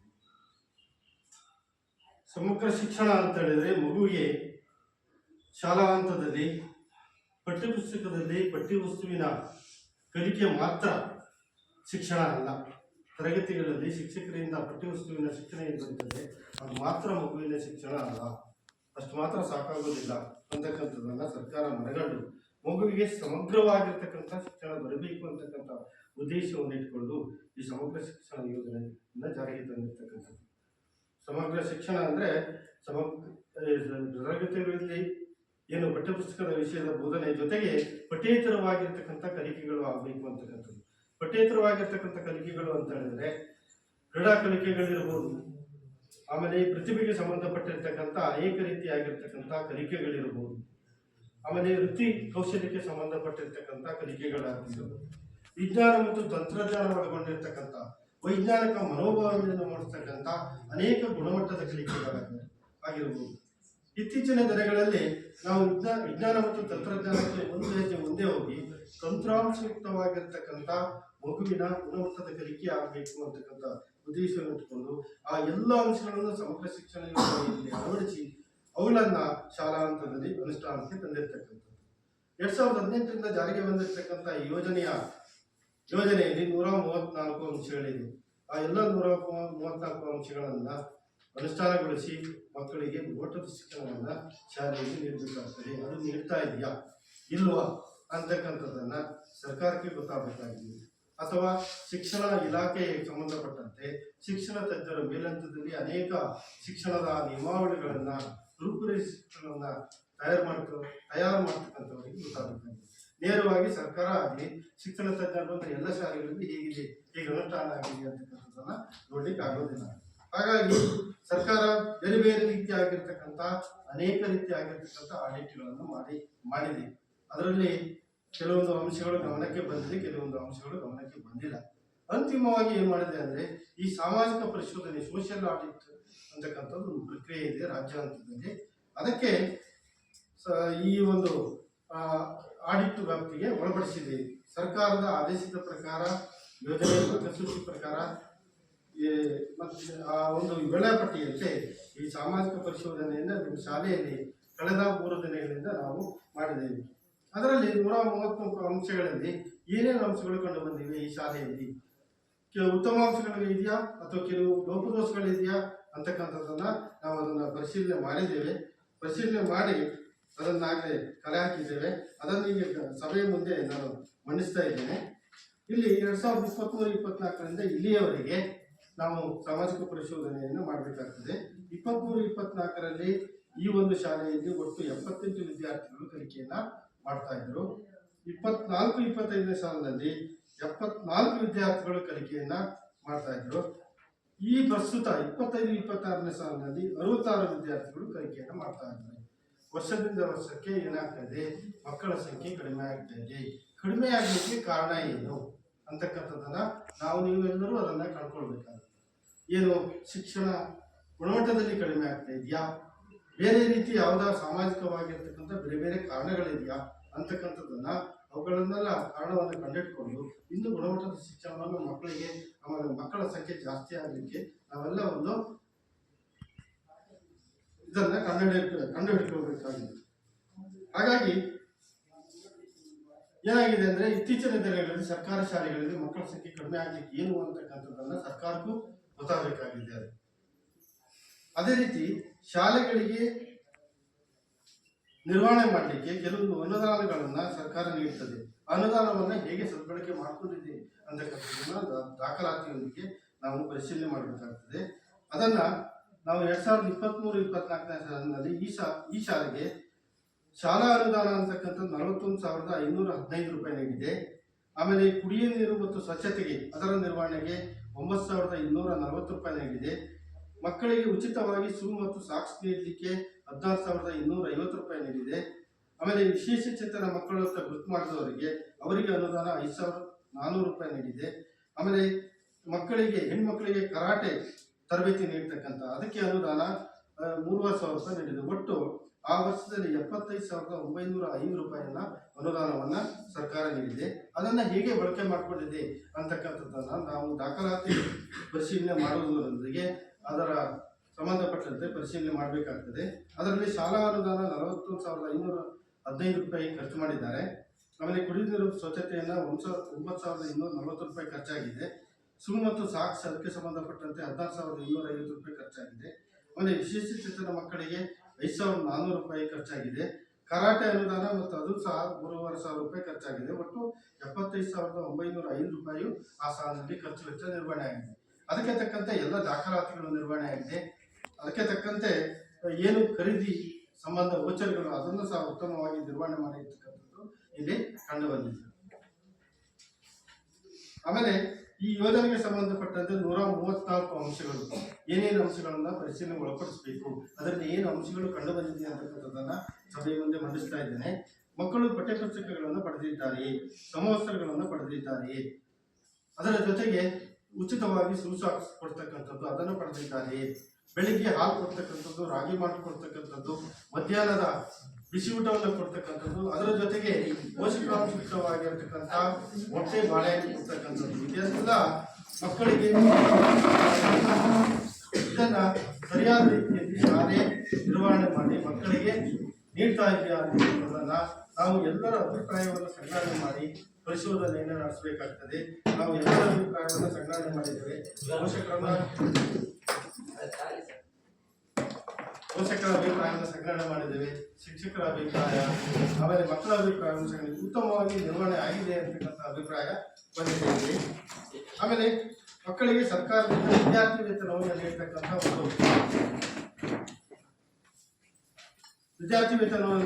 ಒಂದು ಪ್ರಕ್ರಿಯೆ ಇದೆ. ಈ ಶಾಲೆಯಲ್ಲಿ ವಿದ್ಯಾರ್ಥಿ ವೇತನ ಬಂದಿದೆಯಾ ಅಂತಕ್ಕಂಥದ್ದು ಮಕ್ಕಳ ಅಭಿಪ್ರಾಯವನ್ನ, ಪೋಷಕರ ಅಭಿಪ್ರಾಯವನ್ನು ಸಂಗ್ರಹಣೆ ಮಾಡಬೇಕು. ಇಲ್ಲಿ ಕೆಲವೊಂದು ಇತರೆ ಮಕ್ಕಳಿಗೆ ಬಂದಿಲ್ಲ ಅಂತಕ್ಕಂಥದ್ದು, SC ಅಲ್ಪಸಂಖ್ಯಾತ ಮಕ್ಕಳಿಗೆ ಬಂದಿದೆ, ಇತರೆ ಯಾವುದೇ ಮಕ್ಕಳಿಗೆ ವಿದ್ಯಾರ್ಥಿ ವೇತನ ಬಂದಿಲ್ಲ ಅಂತಕ್ಕಂಥ ಅಭಿಪ್ರಾಯ ಬಂದಿದೆ. ಆಮೇಲೆ ನಿಯಮಾನುಸಾರ ಅರ್ಹ ವಿದ್ಯಾರ್ಥಿಗಳಿಗೆ ಸಾರಿಗೆ ವ್ಯವಸ್ಥೆಯನ್ನು ನೀಡಲಾಗಿದೆ. ಬಹಳ ದೂರದಿಂದ ಪ್ರೌಢಶಾಲೆ ಆಗಿದ್ದರಿಂದ ಬಹಳ ದೂರದಿಂದ 5 ಕಿಲೋಮೀಟರ್ ಆಚೆಯಿಂದ ಕಚ್ಚಾ ದಾರಿಯಲ್ಲಿ ಹೊಳೆ ಹಳ್ಳಗಳನ್ನು ದಾಟಿ ಕಾಡು ದಾರಿಯಲ್ಲಿ ಬರ್ತಕ್ಕಂಥ ಮಕ್ಕಳಿಗೆ ಅಂತಹ ಮಕ್ಕಳನ್ನ ಗುರುತಿಸಿ ಶಾಲೆಯ ಪ್ರಸ್ತಾವನೆ ನೀಡಿದಲ್ಲಿ ಆ ಮಕ್ಕಳಿಗೆ ವರ್ಷಕ್ಕೆ 6,000 ರೂಪಾಯಿ ಸರ್ಕಾರದಿಂದ ಸಾರಿಗೆ ಭತ್ಯೆಯಾಗಿ ನೀಡಲಾಗ್ತದೆ. ಆ ರೀತಿಯಾಗಿರ್ತಕ್ಕಂಥದ್ದು ಏನಾದ್ರು ಬಂದಿದೆಯಾ ಅಂತಕ್ಕಂಥದ್ದಲ್ಲಿ ಇಲ್ಲಿ ದಾಖಲೆಯಲ್ಲಿ ನಾವು ನೋಡಿದಾಗ ಯಾವುದೇ ಸಾರಿಗೆ ಭತ್ಯೆ ಈ ಶಾಲೆಯ ಮಕ್ಕಳಿಗೆ ಬಂದಿಲ್ಲ. ಆಮೇಲೆ ಶಾಲೆಯಲ್ಲಿ ಸಾಕಷ್ಟು ಶಿಕ್ಷಕರಿದ್ದಾರಾ ಅಂತಕ್ಕಂಥದ್ದನ್ನು ಪರಿಶೀಲನೆಗೆ ಒಳಪಡಿಸಬೇಕಾಗ್ತದೆ. ಪ್ರೌಢಶಾಲಾ ಅಂತ ಹೇಳಿದ್ರೆ ವಿಷಯವಾರು ಶಿಕ್ಷಕರನ್ನು ಹೊಂದಿರಬೇಕು. ಅದಕ್ಕೆ ತಕ್ಕಂತೆ ಇಲಾಖಾ ನಿಯಮದ ಪ್ರಕಾರ ಶಿಕ್ಷಕರಿದ್ದಾರಾ ಅಂತಕ್ಕಂಥದ್ದನ್ನು ನಾವು ಪರಿಶೀಲನೆ ಮಾಡಬೇಕಾಗ್ತದೆ. ಇಲ್ಲಿ ನಾವು ನೋಡಿದ್ರೆ 4 ಕಾಯಂ ಶಿಕ್ಷಕರಿದ್ದಾರೆ ಅಷ್ಟೇ. ಅದರಲ್ಲಿ ಒಟ್ಟು 6 ವಿಷಯವಾರ ಶಿಕ್ಷಕರಿರಬೇಕು, 1 ಮುಖ್ಯ ಶಿಕ್ಷಕರಿರಬೇಕು, 1 ದೈಹಿಕ ಶಿಕ್ಷಕರಿರಬೇಕು, ಚಿತ್ರಕಲಾ ಶಿಕ್ಷಕರಿರಬೇಕು, ಆರೋಗ್ಯ ಶಿಕ್ಷಕರಿರಬೇಕು, ಆಮೇಲೆ ವೃತ್ತಿ ಶಿಕ್ಷಕರಿರಬೇಕು ಅಂತಕ್ಕಂಥ ನಿಯಮಗಳಿದೆ. ಆ ನಿಯಮಗಳಲ್ಲಿ ಇಲ್ಲಿ 4 ಮಾತ್ರ ಕಾಯಂ ಶಿಕ್ಷಕರು ಇರ್ತಕ್ಕಂಥದ್ದು, 2 ಶಿಕ್ಷಕರ ಕೊರತೆ ಇದೆ ಇಲ್ಲಿ. ಆಮೇಲೆ 1 ದೈಹಿಕ ಶಿಕ್ಷಕರ ಕೊರತೆ ಇದೆ. ಕಲಾ ಶಿಕ್ಷಣಕ್ಕೆ ಯಾವುದೇ ಶಿಕ್ಷಕರಿಲ್ಲ, ಆರೋಗ್ಯ ಮತ್ತು ದೈಹಿಕ ಶಿಕ್ಷಣಕ್ಕೆ ಶಿಕ್ಷಕರಿಲ್ಲ, ವೃತ್ತಿ ಶಿಕ್ಷಣಕ್ಕೆ ಶಿಕ್ಷಕರಿಲ್ಲ. ಆಮೇಲೆ ಒಂದು ಶಾಲೆ ಅಂತ ಹೇಳಿದ್ರೆ ಪೂರ್ಣಾವಧಿಯ ಮುಖ್ಯ ಶಿಕ್ಷಕರನ್ನು ಹೊಂದಿರಬೇಕು ಅಂತಕ್ಕಂಥ ನಿಯಮ ಇದೆ. ಇಲ್ಲಿ ಪೂರ್ಣಾವಧಿಯ ಮುಖ್ಯ ಶಿಕ್ಷಕರು ಇಲ್ಲ. ಆಮೇಲೆ ಒಂದು ಪ್ರೌಢಶಾಲೆ ಅಂತ ಹೇಳಿದ್ರೆ ಒಂದು ಶೈಕ್ಷಣಿಕ ವರ್ಷದಲ್ಲಿ 249 ದಿನಗಳನ್ನ ಕೆಲಸಗಳನ್ನು ಮಾಡಬೇಕಾಗ್ತದೆ, ಅದು ಕೆಲಸ ನಿರ್ವಹಣೆ ಮಾಡಬೇಕಾಗ್ತದೆ. ಈ ಶಾಲೆ ಹೆಚ್ಚಿನ ಮಾಡಿದೆ ಅಂತಕ್ಕಂಥದ್ದನ್ನ ದಾಖಲಾತಿಯಿಂದ ಪರಿಶೀಲನೆ ಮಾಡಬೇಕಾಗ್ತದೆ. ಇಲ್ಲಿ 240 ದಿನಗಳು ದಾಖಲೆಯಲ್ಲಿ ನಿರ್ವಹಣೆ ಆಗಿದೆ, 4 ದಿನಗಳು ಸ್ಥಳೀಯ ರಜೆಗಳಿದೆ, 5 ಮಳೆ ರಜೆಗಳನ್ನ ಅಲ್ಲಿ ದಾಖಲೆಯಲ್ಲಿ ನಿರ್ವಹಣೆ ಆಗಿದೆ. ಒಟ್ಟು 249 ಬೋಧನಾ ದಿನಗಳನ್ನ ನಿರ್ವಹಣೆ ಮಾಡಿರ್ತಕ್ಕಂಥದ್ದು ಕಂಡು ಬಂದಿದೆ. ಆಮೇಲೆ ಸದರಿ ಶಾಲೆಯ ಹಿಂದಿನ ವಾಯಿಗಳಲ್ಲಿ ವಿದ್ಯಾರ್ಥಿಗಳ ಸರಾಸರಿ ಹಾಜರಾತಿ 80% ಅದಕ್ಕಿಂತ ಹೆಚ್ಚಿದೆಯೇ? ಮಕ್ಕಳಿಗೆ ಉತ್ತಮ ಗುಣಮಟ್ಟದ ಕಲಿಕೆ ಆಗಬೇಕಾದ್ರೆ ಶಾಲಾ ಹಂತದಲ್ಲಿ ಮಕ್ಕಳ ಹಾಜರಾತಿ ಅತ್ಯಂತ ಪ್ರಮುಖವಾಗಿರ್ತಕ್ಕಂಥದ್ದು. ಅದರ ಪ್ರಕಾರ ಇಲ್ಲಿ ಮಕ್ಕಳ ಹಾಜರಾತಿ ಹೇಗಿದೆ ಅಂತಕ್ಕಂಥದ್ದನ್ನ ಪರಿಶೀಲನೆ ಮಾಡಬೇಕು. ಅದರಲ್ಲಿ ಎಲ್ಲ ಮಕ್ಕಳಂತೆ 9ನೇ ತರಗತಿಯ ರವಿ TC ಅಂತಕ್ಕಂಥ ಒಂದು ಮಗುವಿನ 40%ಕ್ಕಿಂತ ಕಡಿಮೆ ಹಾಜರಾತಿ ಇರ್ತಕ್ಕಂಥದ್ದು, ಇದು ವಲಸೆ ಬಂದಿರತಕ್ಕಂಥ ಮಗು. ಆಮೇಲೆ ಸೌಮ್ಯ ಅಂತಕ್ಕಂಥದ್ದು ಇದು ಸಹ 40ಕ್ಕಿಂತ ಕಡಿಮೆ ಇರ್ತಕ್ಕಂಥದ್ದು, ಇದು ಅನಾಥ ಮಗು ಇದು. ಆಮೇಲೆ ರಿತಿಕ್ ಅಂತಕ್ಕಂಥದ್ದು ಇದು 40ಕ್ಕಿಂತ ಕಡಿಮೆ ಇರ್ತಕ್ಕಂಥ ಮಗು, ಇದು ಇವತ್ತು ಈ ದಿನ ಮಗು ಬಂದಿದೆ ಶಾಲೆಗೆ. ಕಾರ್ತಿಕ್ ಅಂತಕ್ಕಂಥದ್ದು ಈ ಮಗುವನ್ನು 60ರಿಂದ 80 ಈ ಮಧ್ಯಭಾಗದಲ್ಲಿ ಹಾಜರಾತಿ ಇರ್ತಕ್ಕಂಥ ಮಗು. ಈ ಮಕ್ಕಳು ಬಿಟ್ಟರೆ, ಈ 4 ಮಕ್ಕಳು ಬಿಟ್ಟರೆ ಉಳಿದಿರ್ತಕ್ಕಂಥ ಎಲ್ಲ ಮಗುವಿನ ಹಾಜರಾತಿ 80%ಕ್ಕಿಂತ ಹೆಚ್ಚಿರ್ತಕ್ಕಂಥದ್ದು ಕಂಡು ಬಂದಿದೆ. ಆಮೇಲೆ ಶಾಲೆಗೆ ಬರುವ ಮಾರ್ಗವು ಸುರಕ್ಷಿತವಾಗಿದೆಯೇ? ಮಕ್ಕಳ ಶಾಲೆಗೆ ಬರ್ತಕ್ಕಂಥ ಮಾರ್ಗ ಹೇಗಿದೆ ಅಂತಕ್ಕಂಥದ್ದನ್ನ ನಾವು ಪರಿಶೀಲನೆ ಮಾಡಿ ವರದಿಯಲ್ಲಿ ಸೇರಿಸಿಕೊಳ್ಬೇಕಾಗುತ್ತೆ. ಅದರಲ್ಲಿ 8ರಿಂದ 10ನೇ ತರಗತಿ ಮಕ್ಕಳಲ್ಲಿ 15 ವಿದ್ಯಾರ್ಥಿಗಳ ಶಾಲೆಗೆ ಬರುವ ಮಾರ್ಗವು ಸುರಕ್ಷಿತವಾಗಿಲ್ಲ ಅಂತಕ್ಕಂಥ ಅಭಿಪ್ರಾಯ ಮಕ್ಕಳಿಂದ ಮತ್ತು ಪೋಷಕರಿಂದ ಬಂದಿದೆ ಇಲ್ಲಿ. ಆಮೇಲೆ ಮಕ್ಕಳನ್ನ ಅವರ ವಯಸ್ಸಿನ ಅನುಗುಣವಾಗಿ ತರಗತಿಗಳಿಗೆ ದಾಖಲಾತಿ ಮಾಡಿಕೊಳ್ಳಲಾಗಿದೆ. ಆಮೇಲೆ ಸೂಕ್ತ ದಾಖಲೆಗಳಿಲ್ಲದ ಕಾರಣ ಶಾಲಾ ದಾಖಲಾತಿಯನ್ನು ನಿರಾಕರಿಸಲಾಗಿದೆ. ಸರ್ಕಾರಿ ಶಾಲೆ ಒಂದು ಮಗು ದಾಖಲಾತಿ ಬಂದಾಗ ಯಾವುದೇ ದಾಖಲೆ ಇಲ್ಲ ಅಂತೇಳಿ ದಾಖಲಾತಿಯನ್ನು ನಿರಾಕರಿಸುವಂತಿಲ್ಲ. ಆ ರೀತಿಯಾಗಿರ್ತಕ್ಕಂಥ ಯಾವುದೋ ಮಗು ಬಂದಿಲ್ಲ ಅಂತಕ್ಕಂಥ ಅಭಿಪ್ರಾಯ. ಹೆಚ್ಚಿನ ಮಕ್ಕಳು ಶಾಲೆಯಿಂದ ಹೊರಗಿದ್ದಾರೆಯೇ? ಯಾವುದಾದ್ರು ಮಗು ಶಾಲೆಯಿಂದ ಏನು ಕಲಿಕೆಯಿಂದ ಹೊರಗಿದೆಯೇ ಅಂತಕ್ಕಂಥದ್ದನ್ನ ನೋಡಬೇಕಾಗ್ತದೆ. ಇಲ್ಲಿ ಆ ರೀತಿಯಾಗಿರ್ತಕ್ಕಂಥದ್ದು ಯಾವುದೇ ಮಗು ಇಲ್ಲ ಅಂತಕ್ಕಂಥದ್ದು ಅಭಿಪ್ರಾಯ ಬಂದಿದೆ. ಆಮೇಲೆ ಶಾಲೆಗೆ ದಾಖಲಾಗಿ ನಂತರ ಹೊರಗುಳಿದ ಮಕ್ಕಳ ಸಂಖ್ಯೆ ಏನಾದ್ರು ಇದೆಯಾ ಅಂತಕ್ಕಂಥದ್ದನ್ನ ಪರಿಶೀಲನೆ ಮಾಡಬೇಕು. ಅದರಲ್ಲಿ ಒಟ್ಟು 3 ಮಕ್ಕಳಿದ್ದಾರೆ. ಸೌಮ್ಯ 9ನೇ ತರಗತಿ, ರವಿ TC 9ನೇ ತರಗತಿ, ರಿತಿಕ್ R 9ನೇ ತರಗತಿ. ಈ ಮಕ್ಕಳು ಶಾಲೆಗೆ ದಾಖಲಾಗಿದ್ದಾರೆ, ಆದರೆ ಅವರು ಶಾಲೆಯಿಂದ ಹೊರಗುಳಿದಿದ್ದಾರೆ, ಶಾಲೆಗೆ ಬರ್ತಾ ಇಲ್ಲ, ಗೈರು ಆಗ್ತಾ ಇದ್ದಾರೆ.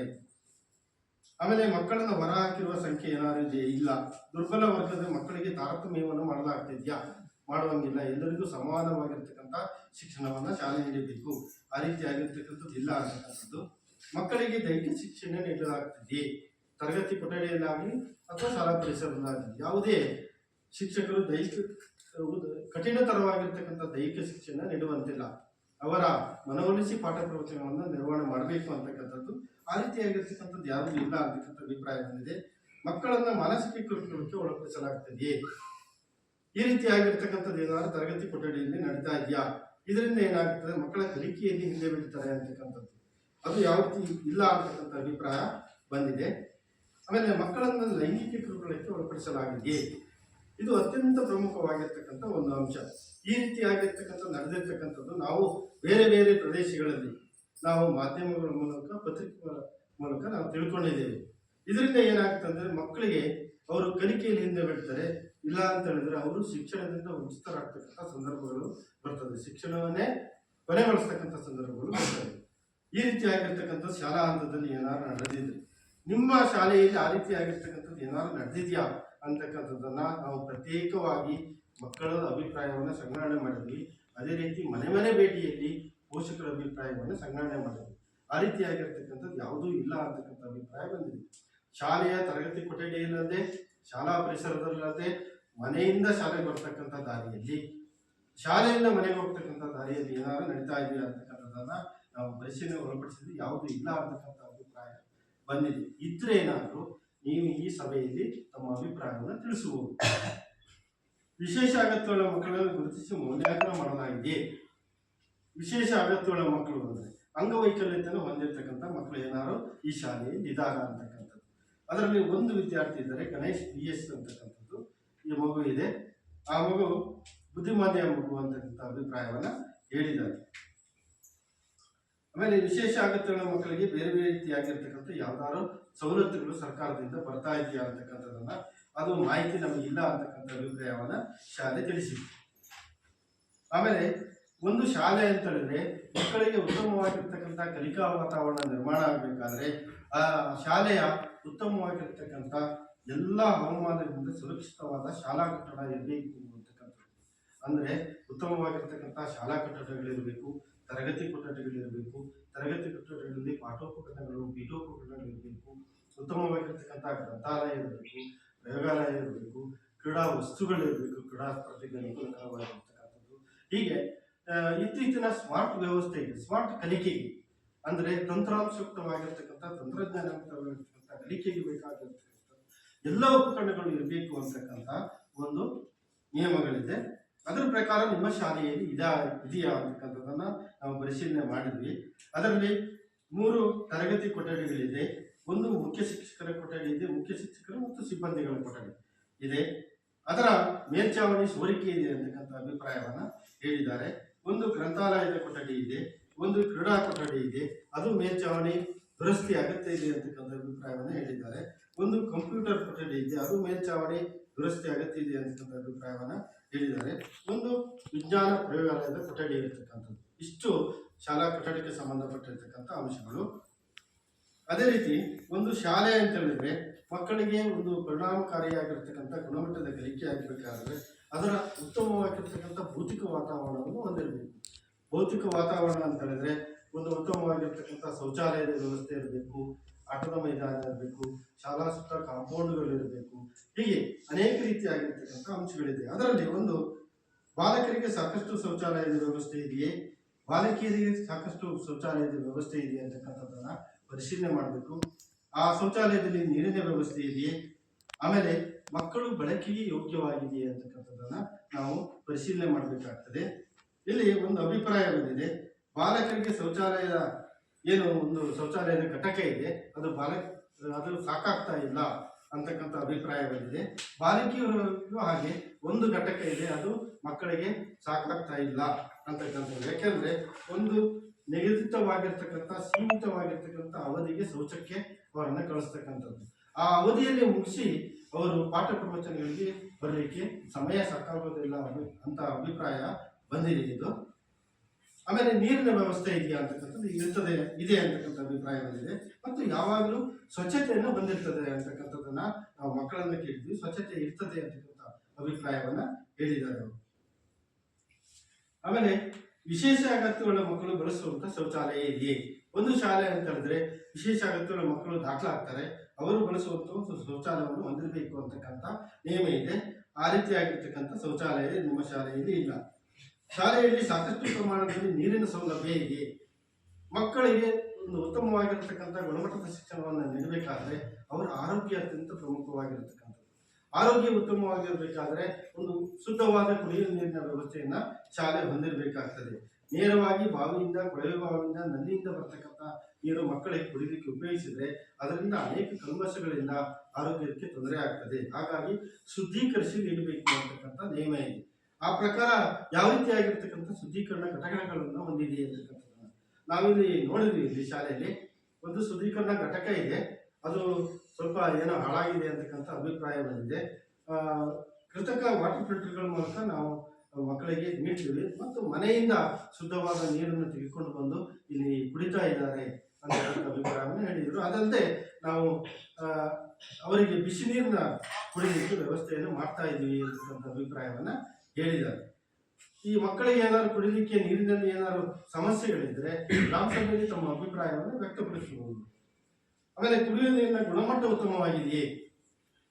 ಕುಡಿಯುವ ನೀರು ಮಕ್ಕಳಿಗೆ ಉಪಯೋಗಿಸ್ತಕ್ಕಂಥ ಕುಡಿಯಲಿಕ್ಕೆ ಮತ್ತು ಮಧ್ಯಾಹ್ನದ ಅಡಿಗೆಯಲ್ಲಿ ಉಪಯೋಗಿಸ್ತಕ್ಕಂಥ ನೀರು ಶುದ್ಧವಾಗಿರಬೇಕು ಅಂತಕ್ಕಂಥದ್ದು ಆರೋಗ್ಯದ ಮೇಲೆ ಪರಿಣಾಮ ಬೀರಬಾರದು. ಹಾಗಾಗಿ ಪ್ರತಿ 6 ತಿಂಗಳಿಗೊಮ್ಮೆ ಆ ನೀರನ್ನ ಪರೀಕ್ಷೆಗೊಳಪಡಿಸಬೇಕು. ಪರೀಕ್ಷೆಗೊಳಪಡಿಸಿ ಕುಡಿಲಿಕ್ಕೆ ಯೋಗ್ಯವಾಗಿದೆ ಅಂತಕ್ಕಂಥ ಅದರ ದೃಢೀಕರಣವನ್ನು ಶಾಲೆಯಲ್ಲಿ ನಿರ್ವಹಣೆ ಮಾಡಬೇಕು. ಅದನ್ನು ಆಗಲೇ ಮಾಡಿದ್ದಾರೆ. ಆಮೇಲೆ ಶಾಲೆ ವಿದ್ಯುತ್ ಸಂಪರ್ಕವನ್ನು ಹೊಂದಿದೆಯೇ?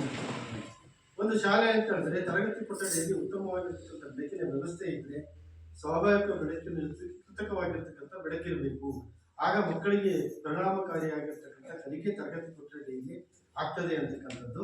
ಅದಲ್ಲದೆ ವಿಜ್ಞಾನ ಪ್ರಯೋಗವನ್ನು ಮಾಡಬೇಕಾದ್ರೆ ವಿದ್ಯುತ್ತಿನ ಅವಶ್ಯಕತೆ ಇದೆ. ಹಾಗಾಗಿ ಶಾಲೆ ಎಲ್ಲ ತರಗತಿ ಕೊಠಡಿಯಲ್ಲಿ ವಿದ್ಯುತ್ ಸಂಪರ್ಕವನ್ನು ಹೊಂದಿರಬೇಕು ಅಂತಕ್ಕಂಥ ನಿಯಮ ಇದೆ. ಇಲ್ಲಿ ಭಾಗಶಃ 8ರಿಂದ 10ನೇ ತರಗತಿಯ ಹೊಸ 3 ಕೊಠಡಿಗಳಲ್ಲಿ ವಿದ್ಯುತ್ ಸಂಪರ್ಕ ಇಲ್ಲ. ಈಗ ಹೊಸ ಕೊಠಡಿಯಲ್ಲಿ ತರಗತಿ ಕೊಠಡಿ ನಡೀತಾ ಇದೆ, ಆ ತರಗತಿ ಕೊಠಡಿಯಲ್ಲಿ ವಿದ್ಯುತ್ ಸಂಪರ್ಕ ಅಷ್ಟು ಸುರಕ್ಷಿತವಾಗಿಲ್ಲ ಅಂತಕ್ಕಂಥ ನಾವು ನೋಡಿದ್ರೆ ವಿದ್ಯುತ್ ಸಂಪರ್ಕವನ್ನೇ ಇನ್ನೂ ಕೊಟ್ಟಿಲ್ಲ ಅದಕ್ಕೆ ಆ ಹೊಸ ಕಟ್ಟಡಗಳಿಗೆ. ಎಲ್ಲಾ ಕೊಠಡಿಗಳಲ್ಲಿ ವಿದ್ಯುತ್ ಕಾರ್ಯನಿರ್ವಹಿಸುತ್ತದೆ. ಅಲ್ಲಿ ಈಗ ಏನ್ ತರಗತಿಗೆ ನಡೀತಾ ಇದೆ ಅಲ್ಲಿ ಕಾರ್ಯನಿರ್ವಹಿಸ್ತಾ ಇಲ್ಲ. ಶಾಲಾವರಣದಲ್ಲಿ ಆಟದ ಮೈದಾನ ಇದೆಯೇ? ಒಂದು ಶಾಲೆ ಅಂತ ಹೇಳಿದ್ರೆ ಮಕ್ಕಳಿಗೆ ಕ್ರೀಡಾ ಸ್ಪರ್ಧೆಗಳಿರ್ತವೆ. ಆಮೇಲೆ ಒಂದು ಸಮಗ್ರವಾದ ಶಿಕ್ಷಣ ಪದ್ಧತಿಯಲ್ಲಿ ಅದು ಸಹ ಕ್ರೀಡಾ ಚಟುವಟಿಕೆಗಳನ್ನ ಕಲಿಸಬೇಕು ಅಂತಕ್ಕಂಥ ಯೋಜನೆ ಪ್ರಮುಖ ಉದ್ದೇಶ. ಅದರ ಪ್ರಕಾರ ಒಂದು ಉತ್ತಮವಾಗಿರ್ತಕ್ಕಂಥ ಸುಸಜ್ಜಿತವಾಗಿರ್ತಕ್ಕಂಥ ಎಲ್ಲ ಕ್ರೀಡೆಗಳಿಗೆ ಅನುಕೂಲಕರವಾಗಿರ್ತಕ್ಕಂಥ ಅಂಕಣಗಳನ್ನು ಹೊಂದಿರತಕ್ಕಂಥ ಆಟದ ಮೈದಾನವನ್ನು ಹೊಂದಿರಬೇಕು ಅಂತಕ್ಕಂಥ ನಿಯಮ ಇದೆ. ಆ ಪ್ರಕಾರ ನಿಮ್ಮ ಶಾಲೆಯಲ್ಲಿ ಆ ಆಟದ ಮೈದಾನ ಇರ್ತಕ್ಕಂಥದ್ದು ಕಂಡು ಬಂದಿದೆ. ಶಾಲಾ ಆವರಣದ ಸುತ್ತಲೂ ಕಾಂಪೌಂಡ್ ಗೋಡೆ ಇದೆಯೇ?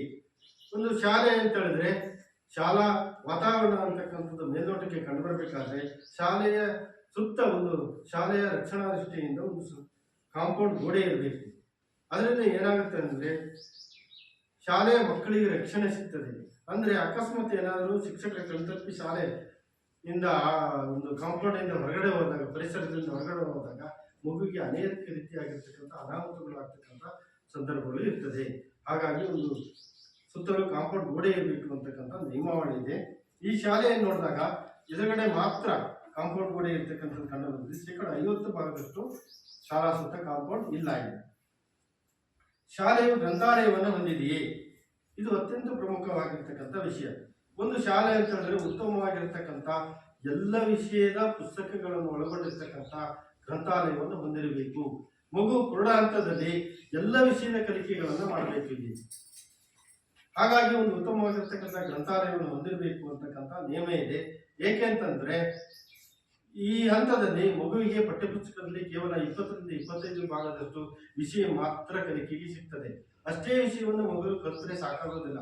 ಮುಂದಿನ ದಿನಗಳಲ್ಲಿ ಉನ್ನತವಾಗಿರ್ತಕ್ಕಂಥ ವ್ಯಾಸಂಗಕ್ಕೆ ಹೋದಾಗ ಮಗು ಒಳ್ಳೆಯ ಒಂದು ಪದವಿಗಳನ್ನ ಆಯ್ಕೆ ಮಾಡ್ಕೋಬೇಕಾದ್ರೆ ಅಥವಾ ಪದವಿ ಪಡೆದು ಹೊರಗಡೆ ಬಂದಾಗ ಒಳ್ಳೆಯ ಉದ್ಯೋಗಗಳನ್ನ ಒಳ್ಳೆ ಕ್ಷೇತ್ರಗಳನ್ನು ಆಯ್ಕೆ ಮಾಡ್ಕೋಬೇಕಂದ್ರೆ ಸ್ಪರ್ಧಾತ್ಮಕ ಪರೀಕ್ಷೆಗಳನ್ನು ಎದುರಿಸಬೇಕಾಗ್ತದೆ. ಆ ಪರೀಕ್ಷೆಗಳನ್ನು ಎದುರಿಸಿ ಆಯ್ಕೆ ಆದ್ರೆ ಮಾತ್ರ ಅವುಗಳನ್ನು ಪಡೆಯಲಿಕ್ಕೆ ಮಗು ಅರ್ಹ ಆಗಿರ್ತದೆ. ಹಾಗಾಗಿ ಮಗು ಬರೀ ಪಠ್ಯಪುಸ್ತಕದಲ್ಲಿರ್ತಕ್ಕಂಥ ವಿಷಯಗಳನ್ನು ಮಾತ್ರ ಈ ಪ್ರೌಢ ಹಂತದಲ್ಲಿ ಕಲ್ತ್ರೆ ಮುಂದೆ ಅದು ಏನಾಗ್ತದೆ, ಆ ಸ್ಪರ್ಧಾತ್ಮಕ ಪರೀಕ್ಷೆಗಳಲ್ಲಿ ಯಶಸ್ವಿ ಆಗಲಿಕ್ಕೆ ಆಗೋದಿಲ್ಲ. ಹಾಗಾಗಿ ಮಗು ಈ ಹಂತದಲ್ಲಿ ಗ್ರಂಥಾಲಯದಲ್ಲಿರ್ತಕ್ಕಂಥ ಅನೇಕ ಪುಸ್ತಕಗಳನ್ನು, ಬೇರೆ ಬೇರೆ ವಿಷಯಗಳನ್ನು ಕಲಿತು ಜ್ಞಾನವನ್ನು ಸಂಪಾದನೆ ಮಾಡಿ ಇಟ್ಕೋಬೇಕು ಅಂತಕ್ಕಂಥ ಉದ್ದೇಶದಿಂದ ಗ್ರಂಥಾಲಯವನ್ನು ಹೊಂದಿರಬೇಕು ಅಂತಕ್ಕಂಥ ನಿಯಮ ಇದೆ. ಈ ಶಾಲೆಯಲ್ಲಿ 1296 ಪುಸ್ತಕಗಳಿರ್ತಕ್ಕಂಥ ಗ್ರಂಥಾಲಯ ಇದೆ. ಅದಕ್ಕೆ ಸಂಬಂಧಪಟ್ಟಿರ್ತಕ್ಕಂಥ ಸ್ಟಾಕ್ ಬುಕ್ ಇರ್ತಕ್ಕಂಥದ್ದು ಅದನ್ನು ನಾವು ಪರಿಶೀಲನೆ ಮಾಡಿದ್ದೇವೆ. ಮಕ್ಕಳು ತಿಳ್ಕೊಂಡು ಓದ್ತೀವಿ ಅಂತಕ್ಕಂಥ ಅಭಿಪ್ರಾಯವನ್ನು ಹೇಳಿದ್ದಾರೆ. ಮಕ್ಕಳಿಗೆ ಪುಸ್ತಕವನ್ನು ನೀಡತಕ್ಕಂಥ ಒಂದು ದಾಖಲೆಯನ್ನು ನಿರ್ವಹಣೆ ಮಾಡಿದ್ದಾರೆ ಶಾಲೆ. ಶಾಲಾ ಗ್ರಂಥಾಲಯದಲ್ಲಿ ದಿನಪತ್ರಿಕೆ ಲಭ್ಯ ಇದೆ. ಶಾಲಾ ಗ್ರಂಥಾಲಯದಲ್ಲಿ ನಿಯತಕಾಲಿಕೆಗಳು ಇರಬೇಕು ಅಂತಕ್ಕಂಥ ನಿಯಮ ಇದೆ, ಅದು ಇಲ್ಲ ಇಲ್ಲಿ. ಶಾಲಾ ಗ್ರಂಥಾಲಯದಲ್ಲಿ ಎಲ್ಲ ವಿಷಯಗಳ ಪುಸ್ತಕಗಳಿದೆಯಾ? ಎಲ್ಲ ವಿಷಯಗಳ ಪುಸ್ತಕಗಳಿದೆ. ಶಾಲಾ ಗ್ರಂಥಾಲಯದಲ್ಲಿ ಗ್ರಂಥಾಲಯದ ಅವಧಿಯನ್ನು ನಮೂದನೆ ಮಾಡಿದೆಯಾ? ಅವಧಿಯನ್ನು ನಮೂದನೆ ಮಾಡಬೇಕು. ಆಮೇಲೆ ಮಕ್ಕಳಿಗೆ ಹಂಚತಕ್ಕಂಥ ಒಂದು ವಹಿಯನ್ನು ನಿರ್ವಹಣೆ ಮಾಡಿದೆಯಾ? ಅದನ್ನು ನಿರ್ವಹಣೆ ಮಾಡಿದ್ದೇವೆ. ಮಕ್ಕಳಿಗೆ ಕ್ರೀಡಾ ಸ್ಪರ್ಧೆಗಳಿಗೆ ಅನುಕೂಲಕರವಾದ ಕ್ರೀಡಾ ಸಾಮಗ್ರಿಗಳು ಶಾಲೆಯಲ್ಲಿ ಇದೆಯಾ? ಅವುಗಳು ಇದೆ ಇಲ್ಲಿ. ಆಮೇಲೆ ಆ ಕ್ರೀಡಾ ಸಾಮಗ್ರಿಗಳನ್ನು ಮಕ್ಕಳಿಗೆ ನೀಡಲಾಗ್ತಾ ಇದೆ. ಎಲ್ಲ ತರಗತಿಗಳಲ್ಲಿ ಬೋಧನಾ ಕಲಿಕಾ ಸಾಮಗ್ರಿಗಳು ಲಭ್ಯವಿದೆಯಾ? ಶಿಕ್ಷಕರು ಪಾಠ ಪ್ರವಚನ ಸಂದರ್ಭದಲ್ಲಿ ಟೀಚರ್ಗೆ ಬೋಧನಾ ಕಲಿಕಾ ಸಾಮಗ್ರಿಗಳನ್ನು ಬಳಸಿಕೊಂಡು ಪಾಠ ಪ್ರವಚನವನ್ನು ಮಾಡ್ತಕ್ಕಂಥದ್ದು, ಅದನ್ನು ಮಾಡ್ತೀವಿ ಅಂತಕ್ಕಂಥ ಅಭಿಪ್ರಾಯವನ್ನು ಹೇಳಿದ್ದಾರೆ. ಇತ್ತೀಚಿನ ದಿನಗಳಲ್ಲಿ ಏನು ತಂತ್ರಾಂಶಯುಕ್ತವಾಗಿರ್ತಕ್ಕಂಥ ಒಂದು ಕಲಿಕೆ ಮಕ್ಕಳಿಗೆ ಆಗಬೇಕಾದ್ರೆ ಡಿಜಿಟಲ್ ಮೂಲಸೌಕರ್ಯಗಳು ಶಾಲೆಯಲ್ಲಿ ಇರಬೇಕು ಅಂತಕ್ಕಂಥದ್ದು. ಆ ಪ್ರಕಾರ ನಿಮ್ಮ ಶಾಲೆಯಲ್ಲಿ ಏನೇನಿದೆ ಅಂತಕ್ಕಂಥದ್ದು. ಕಂಪ್ಯೂಟರ್ಗಳಿದೆಯಾ? 11 ಕಂಪ್ಯೂಟರ್ಗಳಿದೆ. ಆಮೇಲೆ ಲ್ಯಾಪ್ಟಾಪ್ ಒಂದಿದೆ, ಪ್ರೊಜೆಕ್ಟರ್ಗಳು 2 ಇದೆ, ಸ್ಮಾರ್ಟ್ ಬೋರ್ಡ್ ಇಲ್ಲ, ಆಮೇಲೆ ಸ್ಮಾರ್ಟ್ ಟಿವಿ ಒಂದಿದೆ. ಅದರಲ್ಲಿ 11 ಕಂಪ್ಯೂಟರ್ಗಳು ಕೆಲಸ ಮಾಡ್ತಾ ಇದೆ. ಮಕ್ಕಳು ಅದನ್ನು ಬಳಕೆ ಮಾಡಿಕೊಂಡು ಕಲಿಕೆ ಮಾಡ್ತಾ ಇದ್ದಾರೆ ಅಂತಕ್ಕಂಥದ್ದು. ಲ್ಯಾಪ್ಟಾಪ್ ಮಕ್ಕಳು ಕಲಿಕೆ ಮಾಡ್ತಾ ಇದ್ದಾರೆ ಅಂತಕ್ಕಂಥದ್ದು. ಪ್ರೊಜೆಕ್ಟರ್ 2 ಇದೆ, 1 ಹಾಳಾಗಿದೆ. ಆ ಪ್ರೊಜೆಕ್ಟರ್ 1ರಿಂದ ಮಕ್ಕಳಿಗೆ ಅನೇಕ ರೀತಿಯಾಗಿರ್ತಕ್ಕಂಥ ಪಾಠ ಬೋಧನಾ ಕಲಿಕಾ ನಡೀತದೆ ಅಂತಕ್ಕಂಥ ಅಭಿಪ್ರಾಯವನ್ನು ಹೇಳಿದ್ದಾರೆ. ಸ್ಮಾರ್ಟ್ ಬೋರ್ಡ್ ಇಲ್ಲ. ಸ್ಮಾರ್ಟ್ ಬೋರ್ಡ್ ಇದ್ದರೂ ಸಹ ಮಕ್ಕಳಿಗೆ ಅನೇಕ ರೀತಿಯಾಗಿರ್ತಕ್ಕಂಥ ಪಾಠ ಪ್ರವಚನವನ್ನು ನಿರ್ವಹಣೆ ಮಾಡ್ತಕ್ಕಂಥ ಅವಕಾಶಗಳಿರ್ತದೆ. ಆಮೇಲೆ ಉತ್ತಮವಾಗಿರ್ತಕ್ಕಂಥ ಗುಣಮಟ್ಟದ ಕಲಿಕೆ ಮಕ್ಕಳಿಗೆ ಆಗ್ತದೆ. ಆಮೇಲೆ ಸ್ಮಾರ್ಟ್ ಟಿವಿಗಳಿದ್ದರೂ ಸಹ ತರಗತಿಗಳಲ್ಲಿ ಪಠ್ಯದಲ್ಲಿ ಬರ್ತಕ್ಕಂಥ ವಿಷಯ ಇರ್ಬೋದು, ಪಠ್ಯೇತರವಾಗಿರ್ತಕ್ಕಂಥ ಬೇರೆ ಬೇರೆ ವಿಷಯಗಳಿರ್ಬೋದು. ನಮ್ಮ ಅನೇಕ ರೀತಿಯಾಗಿರ್ತಕ್ಕಂಥ ಸ್ಮಾರ್ಟ್ ವ್ಯವಸ್ಥೆಗಳ ಮೂಲಕ ಅದನ್ನು ಸಂಗ್ರಹಣೆ ಮಾಡಿಕೊಂಡು ಅವುಗಳಲ್ಲಿ ಅಳವಡಿಸಿದರೆ ಉತ್ತಮವಾಗಿರ್ತಕ್ಕಂಥ ಪಾಠವನ್ನು ನಿರ್ವಹಣೆ ಮಾಡ್ತಕ್ಕಂಥದ್ದು ಇರ್ತದೆ. ಅದರಿಂದ ಮಕ್ಕಳಿಗೆ ಗುಣಮಟ್ಟದ ಶಿಕ್ಷಣವನ್ನು ನೀಡಲಿಕ್ಕೆ ಸಾಧ್ಯತೆ ಇದೆ. ಆ ರೀತಿಯಾಗಿರ್ತಕ್ಕಂಥದ್ದು ಇರಬೇಕು ಅಂತಕ್ಕಂಥದ್ದು ಇಲ್ಲಿ ಸ್ಮಾರ್ಟ್ ಟಿವಿ ಹೊಂದಿರತಕ್ಕಂಥದ್ದು ಕಂಡು ಬಂದಿದೆ. ಆ ಡಿಜಿಟಲ್ ಮೂಲಸೌಕರ್ಯಗಳು ಮಕ್ಕಳಿಗೆ ಲಭ್ಯ ಇದೆ. ಆಮೇಲೆ ನಾವೀನ್ಯ ಬೋಧನಾ ಚಟುವಟಿಕೆಗಳನ್ನು ಬಳಸಲಾಗ್ತಿದೆಯೇ? ಇದೆಯಾ? ಈ ಸ್ಮಾರ್ಟ್ ವ್ಯವಸ್ಥೆಗಳ ಮೂಲಕ ಮಕ್ಕಳಿಗೆ ಗುಣಮಟ್ಟದ ಶಿಕ್ಷಣವನ್ನು ನೀಡ್ತಕ್ಕಂಥದ್ದು, ಅದನ್ನು ಮಾಡ್ತೀವಿ ಅಂತಕ್ಕಂಥ ಅಭಿಪ್ರಾಯವನ್ನು ಹೇಳಿದ್ದಾರೆ. ಬ್ಯಾಗ್ ರಹಿತ ದಿನವನ್ನು ಜಾರಿ ಮಾಡಲಾಗಿದೆ. ಮಕ್ಕಳು ಎಲ್ಲ ದಿನಗಳಲ್ಲಿ ಬ್ಯಾಗ್ ತರ್ತಕ್ಕಂಥದ್ದು, ತಿಂಗಳ 1-2 ದಿನಗಳಲ್ಲಿ ಬ್ಯಾಗ್ ಇದ್ದೇ ಶಾಲೆಗೆ ಬರ್ತಕ್ಕಂಥದ್ದು, ಸಂಭ್ರಮಿಸ್ತಕ್ಕಂಥದ್ದು, ಬೇರೆ ಬೇರೆ ಚಟುವಟಿಕೆಗಳಲ್ಲಿ ಭಾಗವಹಿಸಬೇಕು. ಅದರಲ್ಲೂ ಸಹ ಮಗು ಕಲಿಕೆಯನ್ನು ಮಾಡಬೇಕು ಅಂತಕ್ಕಂಥದ್ದು. ಹಾಗಾಗಿ ಇಲ್ಲಿ ಪ್ರತಿ ತಿಂಗಳ 3ನೇ ಶನಿವಾರ ಇಲ್ಲಿ ಮಾಡ್ತೀವಿ ಅಂತಕ್ಕಂಥ ಅಭಿಪ್ರಾಯವನ್ನು ಹೇಳಿದ್ದಾರೆ. ಯುವ ಮತ್ತು ಪರಿಸರ ಕ್ಲಬ್ ಮಕ್ಕಳಿಗೆ ಪರಿಸರದ ಜ್ಞಾನವನ್ನು ಮೂಡಿಸ್ತಕ್ಕಂಥದ್ದು, ಆ ರೀತಿಯಾಗಿರ್ತಕ್ಕಂಥ ಕಾರ್ಯಕ್ರಮವನ್ನು ಮಾಡ್ತಾ ಇದ್ದಾರೆ. ಸಾಮಗ್ರಿಗಳಿರುವ ಪ್ರಯೋಗಾಲಯಗಳು ಲಭ್ಯವಿದೆಯೇ ಮತ್ತು ಬಳಸಲಾಗ್ತಿದೆಯೇ? ವಿಜ್ಞಾನ ಪಾಠ ಪ್ರವಚನವನ್ನು ನಿರ್ವಹಣೆ ಮಾಡಬೇಕಾದ್ರೆ ಪ್ರಯೋಗವನ್ನು ಮಾಡಿ ಮಗುವಿಗೆ ಪಾಠ ಪ್ರವಚನವನ್ನು ಮಾಡಬೇಕಾಗ್ತದೆ ಶಿಕ್ಷಕರು. ಅದರಿಂದ ಮಕ್ಕಳಿಗೆ ಏನಾಗ್ತದೆ, ಪರಿಣಾಮಕಾರಿಯಾಗಿರ್ತಕ್ಕಂಥ ಕಲಿಕೆ ಆಗ್ತದೆ ಅಂತಕ್ಕಂಥದ್ದು. ಅದಕ್ಕೆ ಬೇಕಾಗಿರ್ತಕ್ಕಂಥ ಪರಿಕರಗಳು, ಅದಕ್ಕೆ ಬೇಕಾಗಿರ್ತಕ್ಕಂಥ ವಸ್ತುಗಳು ಇದೆಯಾ ಶಾಲೆಯಲ್ಲಿ ಅಂತಕ್ಕಂಥದ್ದು ಎಲ್ಲ ಇರ್ತಕ್ಕಂಥದ್ದು ಕಂಡು ಬಂದಿದೆ. ಆಮೇಲೆ ವಿಜ್ಞಾನ ಮತ್ತು ಗಣಿತ ಕಿಟ್ಗಳು ಲಭ್ಯ ಇದೆ. ಕಿಟ್ಗಳ ಮೂಲಕ ಪಾಠ ಪ್ರವಚನವನ್ನು ಮಾಡ್ತಕ್ಕಂಥದ್ದು ಇಲ್ಲ, ಹಾಗೆ ಲಭ್ಯ ಇದೆ. ಇಲ್ಲಿ ವಿಜ್ಞಾನ ಮತ್ತು ಗಣಿತ ಕಿಟ್ ತರಗತಿಗಳಲ್ಲಿ ಬಳಸಲಾಗ್ತಾ ಇದೆ ಅಂತಕ್ಕಂಥ ಅಭಿಪ್ರಾಯವನ್ನು ಹೇಳಿದ್ದಾರೆ. ಸ್ವಯಂ ರಕ್ಷಣಾ ತರಬೇತಿಗಳಲ್ಲಿ ಹೆಣ್ಣು ಮಕ್ಕಳಿಗೆ ನೀಡಲಾಗ್ತಿದೆ. ಕರಾಟ ತರಬೇತಿ ಹೆಣ್ಣುಮಕ್ಕಳ ರಕ್ಷಣೆಗೆ ಆ ರೀತಿಯಾಗಿರ್ತಕ್ಕಂಥ ತರಬೇತಿಯನ್ನು ನೀಡಲಾಗ್ತಿದೆ. ತರಬೇತಿಯನ್ನು ಈಗಾಗಲೇ ಖಾಸಗಿ ಶಿಕ್ಷಕರಿಂದ ಆ ರೀತಿಯಾಗಿರ್ತಕ್ಕಂಥ ತರಬೇತಿಯನ್ನು ಶಾಲೆಯಲ್ಲಿ ನೀಡ್ತಾ ಇದ್ದಾರೆ. ಆಮೇಲೆ ಶಾಲೆಯಲ್ಲಿ ಘನ ಮತ್ತು ಘನತ್ಯಾಜ್ಯದ ವಿಲೇವಾರಿ, ಸ್ಥಳೀಯ ಆಡಳಿತವಾಗಿರ್ತಕ್ಕಂಥ ಗ್ರಾಮ ಪಂಚಾಯತ್ ವಿಲೇವಾರಿ ಮಾಡ್ತಾರೆ ಅಂತಕ್ಕಂಥ ಅಭಿಪ್ರಾಯವನ್ನು ಹೇಳಿದ್ದಾರೆ. ಕೆಲವು ಮೂಲಸೌಕರ್ಯಗಳು ಇತರೆ ಇಲಾಖೆಗಳ ಯೋಜನೆಗಳಿಂದ ಮಂಜೂರಾಗಿದೆಯೇ ಮತ್ತು ನಿರ್ವಹಿಸಲಾಗಿದೆಯೇ? ಶಾಲೆಯ ಭೌತಿಕವಾಗಿರ್ತಕ್ಕಂಥ ಅಭಿವೃದ್ಧಿ ಇರ್ಬೋದು, ಶೈಕ್ಷಣಿಕವಾಗಿರ್ತಕ್ಕಂಥ ಅಭಿವೃದ್ಧಿ ಇರ್ಬೋದು. ಈ ಅಭಿವೃದ್ಧಿಯನ್ನು ಮಾಡಲಿಕ್ಕೆ ಶಿಕ್ಷಣ ಇಲಾಖೆಯಿಂದ ನೀಡ್ತಕ್ಕಂಥ ಅನುದಾನ ಸಾಕಾಗೋದಿಲ್ಲ. ಬಹಳ ಕಡಿಮೆ ಅನುದಾನವನ್ನು ನೀಡ್ತಿದೆ. ಅದರಿಂದ ಶಾಲೆಯನ್ನು ಅಭಿವೃದ್ಧಿ ಮಾಡಲಿಕ್ಕೆ ಆಗೋದಿಲ್ಲ. ಹಾಗಾಗಿ ಸರ್ಕಾರ ಬೇರೆ ಬೇರೆ ಇಲಾಖೆಗಳಿಂದ ಅನುದಾನವನ್ನು ನೀಡ್ತಕ್ಕಂಥ ಅವಕಾಶವನ್ನು ಮಾಡಿಕೊಟ್ಟಿದೆ. ಅದರಲ್ಲಿ ಗ್ರಾಮ ಪಂಚಾಯತ್ ಇರ್ಬೋದು, ತಾಲೂಕು ಪಂಚಾಯತ್ ಇರ್ಬೋದು, ಜಿಲ್ಲಾ ಪಂಚಾಯತ್ ಇರ್ಬೋದು, ಶಾಸಕರ ಅನುದಾನ, ಸಂಸದರ ಅನುದಾನ, ವಿಧಾನ ಪರಿಷತ್ ಸದಸ್ಯರ ಅನುದಾನ ಹಾಗೂ ಯಾವುದೇ ದಾನಿಗಳ ಅನುದಾನಗಳನ್ನು ಪಡ್ಕೊಂಡು, ಆಮೇಲೆ ಹಳೆ ವಿದ್ಯಾರ್ಥಿಗಳ ಅನುದಾನ ಪಡ್ಕೊಂಡು ಇಲ್ಲಿ ಶಾಲೆಯನ್ನು ಅಭಿವೃದ್ಧಿ ಮಾಡ್ತಕ್ಕಂಥ ಅವಕಾಶವನ್ನು ಮಾಡಿಕೊಟ್ಟಿದೆ. ಅದರಲ್ಲಿ ಜಿಲ್ಲಾ ಪಂಚಾಯತಿಂದ ವಿವೇಕ ಕೊಠಡಿ 1 2022-23ರಲ್ಲಿ 16,40,000 ರೂಪಾಯಿಗೆ ಒಂದು ಕೊಠಡಿಯ ನಿರ್ಮಾಣ ಆಗಿದೆ. ಶಾಸಕರ ಅನುದಾನದಿಂದ 2 ತರಗತಿ ಕೊಠಡಿಗಳು ನಿರ್ಮಾಣ ಆಗಿದೆ 22-23ರಲ್ಲಿ 31,50,000 ಅನುದಾನ. ಆಮೇಲೆ ಗ್ರಾಮ ಪಂಚಾಯತ್ ವತಿಯಿಂದ ತರಗತಿ ಕೊಠಡಿ ಮೇಲ್ಚಾವಣಿ ಮತ್ತು ನೆಲಹಾಸು ದುರಸ್ತಿ ಆಗಿರ್ತಕ್ಕಂಥದ್ದು 2023-24ರಲ್ಲಿ ಈ ಕಾಮಗಾರಿಗಳು ಆಗಿರ್ತಕ್ಕಂಥದ್ದು ಇಲ್ಲಿ ಕಂಡುಬಂದಿದೆ. ಅದೇ ರೀತಿ ಶಿಕ್ಷಕರಿಗೆ ಸಂಬಂಧಪಟ್ಟಂತೆ ಶಿಕ್ಷಕರು ನಿಯಮಿತವಾಗಿ ಶಾಲೆಗೆ ಹಾಜರಾಗ್ತಾರೆಯೇ? ಶಿಕ್ಷಕರು ಪ್ರತಿದಿನ ಶಾಲೆಗೆ ತಡವಾಗಿ ಬರ್ತಾರೆಯೇ? ಶಿಕ್ಷಕರು ಪ್ರತಿದಿನ ಶಾಲೆಯಿಂದ ಮುಂಚಿತವಾಗಿ ತೆರಳುತ್ತಾರೆಯೇ? ಆಮೇಲೆ ಇಲಾಖಾ ನಿಯಮದ ಪ್ರಕಾರ ಪಾಠ ಪ್ರವಚನಗಳ ನಿರ್ವಹಣೆ, ಪರೀಕ್ಷೆಗಳನ್ನು ಘಟಕ ಪರೀಕ್ಷೆಗಳನ್ನು ಮಾಡ್ತಕ್ಕಂಥದ್ದು, ಅದರ ಮೌಲ್ಯಾಂಕನ ಮಾಡತಕ್ಕಂಥದ್ದು, ಮಗು ಯಾವ ಹಂತದಲ್ಲಿದೆ ಅಂತಕ್ಕಂಥದ್ದು ಮಗುವಿಗೆ ಮತ್ತು ಮಗುವಿನ ಪೋಷಕರಿಗೆ ಮಾಹಿತಿ ನೀಡ್ತಕ್ಕಂಥ ಎಲ್ಲ ಇಲಾಖಾ ನಿಯಮದ ಪ್ರಕಾರ ಕಾರ್ಯಚಟುವಟಿಕೆಗಳನ್ನು ಮಾಡಬೇಕಾಗ್ತದೆ. ಅದನ್ನೆಲ್ಲ ಮಾಡ್ತಾ ಇದ್ದೀವಿ ಅಂತಕ್ಕಂಥ ಅಭಿಪ್ರಾಯವನ್ನು ಶಿಕ್ಷಕರು ತಿಳಿಸಿದ್ದಾರೆ ಇಲ್ಲಿ. ಆಮೇಲೆ ಸಾಕಷ್ಟು ಶಿಕ್ಷಕರು ಶಾಲೆಯಲ್ಲಿ ಇದ್ದಾರೆ ಅಂತಕ್ಕಂಥದ್ದನ್ನು ನಾವು ಪರಿಶೀಲನೆ ಮಾಡಬೇಕು. ಅದರಲ್ಲಿ 3 ಶಿಕ್ಷಕರ ಕೊರತೆ ಇದೆ. ಇತ್ತೀಚೆಗೆ ಶಿಕ್ಷಕರು ತರಬೇತಿಗಳನ್ನು ಪಡೆದಿದ್ದಾರೆ.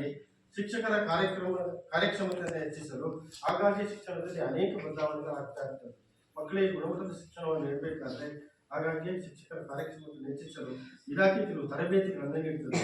ಇಲ್ಲಿ ಟ್ಯಾಬ್ ತರಬೇತಿ ಅಂತಕ್ಕಂಥದ್ದು 4 ಶಿಕ್ಷಕರಿಗೆ ಈಗಾಗಲೇ ಆಗಿದೆ. ಇಲ್ಲಿ ವಿಷಯವಾರು ಕಾರ್ಯಾಗಾರ ಮೂಲಕ ಶಿಕ್ಷಕರಿಗೆ ತರಬೇತಿ ನೀಡತಕ್ಕಂಥದ್ದು 4 ಶಿಕ್ಷಕರಿಗೆ ಆ ರೀತಿ ಆಗಿರ್ತಕ್ಕಂಥ ತರಬೇತಿ ಆಗಿರ್ತಕ್ಕಂಥದ್ದು ಆಗಿದೆ ಅಂತಕ್ಕಂಥ ಅಭಿಪ್ರಾಯವನ್ನು ಹೇಳಿದ್ದಾರೆ ಇಲ್ಲಿ.